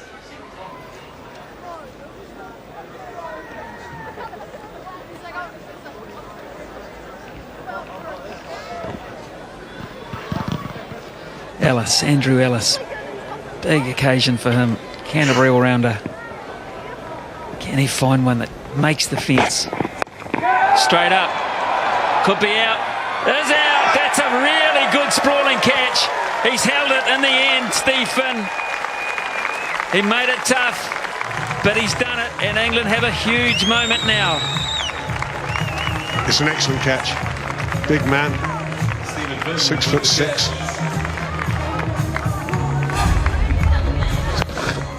Just gets under it, doesn't really get any power into the shot. Steve Finn, good hands, gets there and smothers it. It's not bouncing out, that one. Andreas is gone. It's 218 for 7. 41 from 25, and yes, Martin Guptill has come out to resume his innings. In what shape, we don't know. Well, he managed to get down the other end in a ginger fashion, so McCullum will get the strike, and that's what they need. 219 for 7. Nice and tight. So he can't really push and run. Has to hit a gap, McCullum. That's the problem, isn't it? Puts the pressure back on him. He can't really deal in singles, rotating the strike and waiting for the bad ball. He's got to really, all Guptill can do really is just hang around for him. I think I'd have waited one more wicket. I think I'd have sent Mills out, able-bodied Kyle Mills, who can hit the ball. He can hit it, no problem at all. Brennan McCullum, they get down to 1. Now, how's his shot play going to be limited? Are they going to ask him to stretch that hamstring out? Are they going to pepper him with short stuff? Mobility is not in his favour. That's middle. Thanks, mate.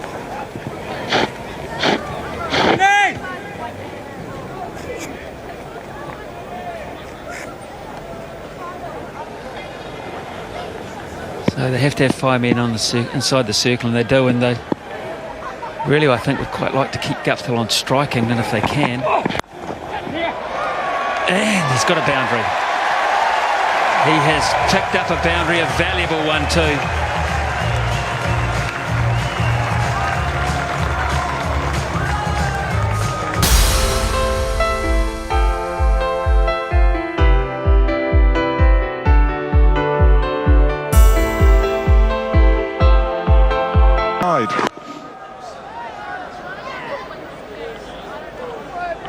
It's trotting out too badly. I'd say that's a clever shot because he went inside that. Over mid-off, so boundary boundary in the over, much needed. 35 from 21. It's got to be 6. It is 6. It's brilliant from Guptill. England have issues here.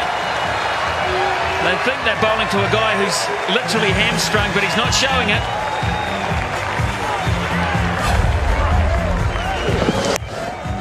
It's out of the middle of the bat. It just stays up there. Just keeps on going. Well, I need to have a word with your physio, because for a man who's pulled hamstring, you're not moving well. Well, now they've done the damage here. They've brought it down to very gettable. 29 from 20. These two stay. New Zealand win. Another one there. Can't get two.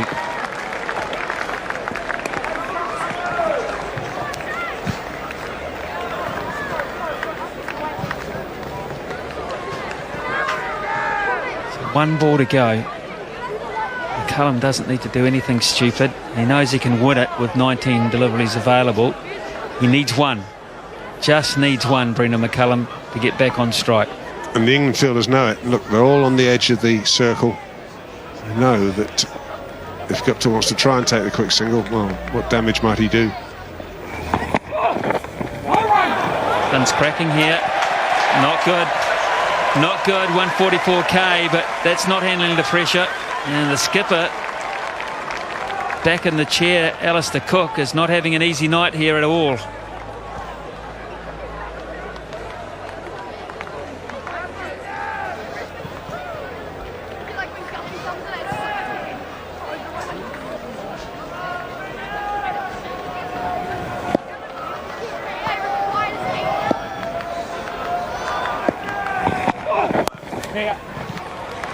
That's what he wanted. He'll keep the strike. I wouldn't go and make a cup of tea just now. A fantastic finish, 26 replied from 18 deliveries. He's got no fine leg. He's got a man at deep backward square, a mid-wicket, and long on. But just one man on the offside covering the boundary. That's going to be 4. It is 4. That's bad bowling for mine. I don't actually like this field, because you're giving the bowler very few options. If he goes too much leg side, it goes down. It's an extra delivery or wide.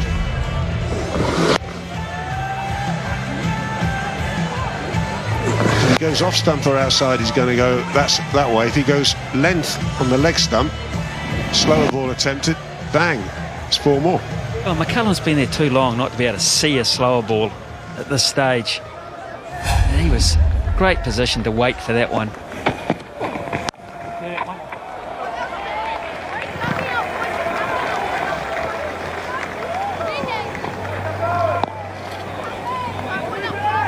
Actually, I think people will turn the kettle off, wouldn't they? They've gone for a beer or a glass of wine. Nervous one, yeah, a nervous beer. There's still a lot of cricket to be played in these last 5 minutes or so, and Martin Guptill's got to play a bit of it. Valuable. 4 and 6 back-to-back here. So many opinions. The one saying the least is the guy that's got to do it.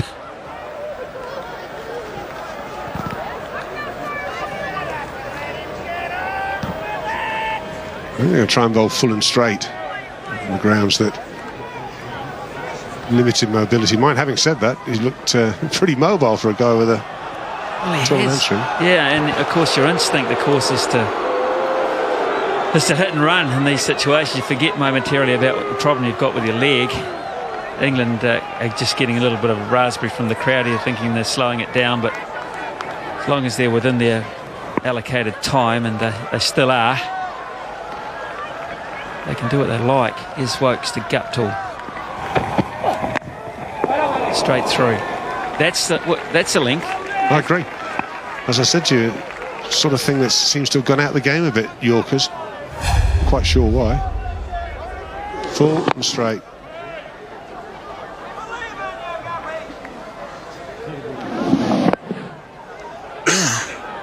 It's a mystery to me why England have not bowled more of those. It's just so hard to hit. So hard. Here's Wokes again, 4th ball.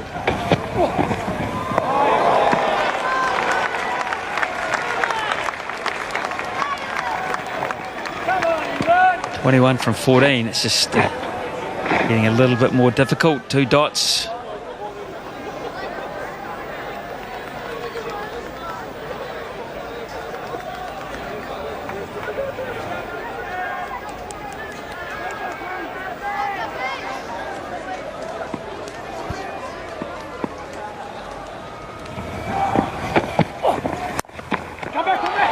That before. Don't have to come back. Don't have to run. So I don't quite get this. You bowl 2 full balls, and you've got 2 dot balls. And we have another slow ball and another 4.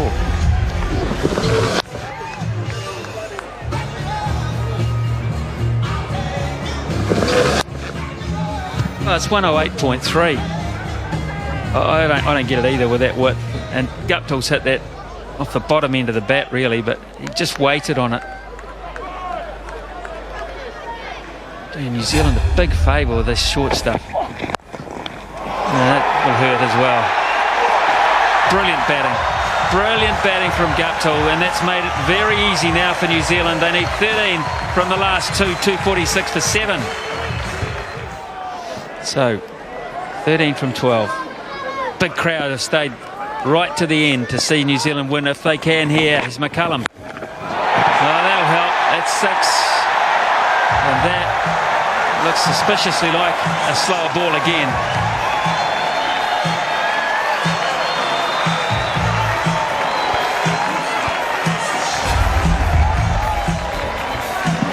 It is.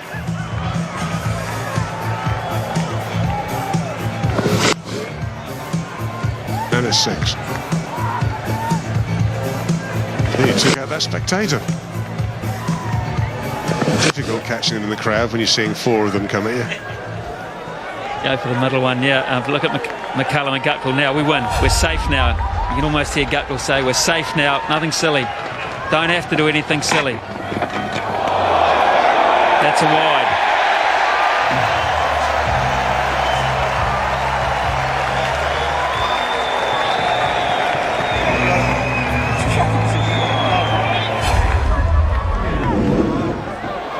I can't believe he's discussing this. This is about 2 feet over his head.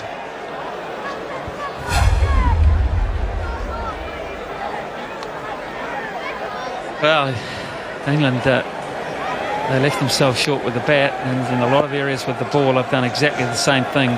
Short, the key word.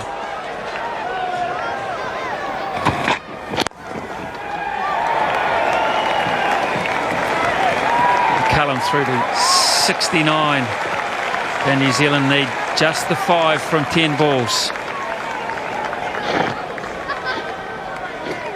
As they say, all over Red Rover, or it should be. Brendan McCullum's been sensational. He's done everything he said. He wanted to come in, lay down the orders to make the most of the power play. Well, he's done that. He's got his team home against the odds. Good cricket. Stuart Broad, what's going through his mind now? 4 inside the circle on the offside. He's going to put extra cover up, try and pin Guptill down there. It won't worry Guptill. He'll hit it inside out over, and that might run away for 4, and that'll mean the scores are tied.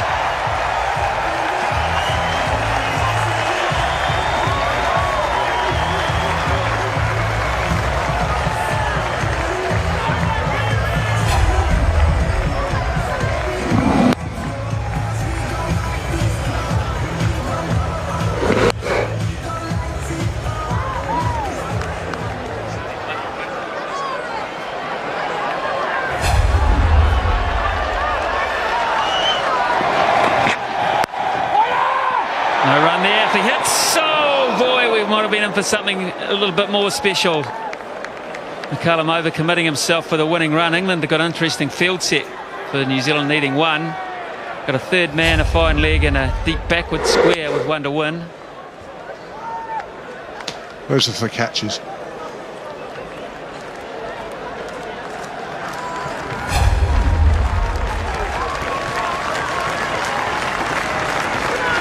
Guptill, who has been a hero here, 26 on 1 leg. Hits it through, and New Zealand win. They win game one. Yeah, celebration there amongst the limping. Plenty for this man to think about. They didn't get enough when they batted. And their bowling approach has been a little bit strange. Well played, New Zealand. Very well played, New Zealand. England should have got more runs. New Zealand took wickets at the end of the innings. Kept, I think, England probably 30 runs short of what they should have been. And then they had their own problems, New Zealand with the bat. But then the captain, Martin Guptill, well, all you can say is, well done the physio, and well played, New Zealand. Yes, indeed. New Zealand chasing 259. They get there in the end with a couple of wounded soldiers. There's one of them, one of the heroes. And let's not take it away either from Brendan McCullum, who's 69 from 61 balls at a strike rate of 113, was also match-winning stuff. So he proved a point. Yes, I can bat down the order. Yes, I can do a job there. And yes, we can win as a result. Go 1-0 up in this three-match series. So there were good contributions throughout. But when they lost Franklin and then they lost Dallas in relatively quick succession, it looked as if England were the favourites. With Mills still to come, McClenaghan with a pulled side muscle, and of course we didn't know when Gupta would come back out, if at all. He came back out at number 9. We thought that might be a bit early, but he proved everybody wrong because he didn't have to run, he hit boundaries and he hit sixes. It was a brilliant effort from him, and all in all, New Zealand getting to 259. Anderson 1 for 36, one really expensive over where he got collared by McCullum. Finn 1 for 54, Broad 1 for 56, Wokes 2 for 52, and Swan, who was pretty much a danger, and New Zealand managed to handle him quite nicely in the end. They'll be happy with that, losing just one wicket from his 10 overs at a rate of 5.4. So 258, England batting first. We thought that might not be enough, that they had paced themselves a little bit too slowly throughout an early stage of that innings. And in the end, when they lost all those wickets in the last 5 to 10 overs, they didn't have any players left, and they were bowled out, in fact, within their 50. Not good. Not good at all. New Zealand winning the game in the...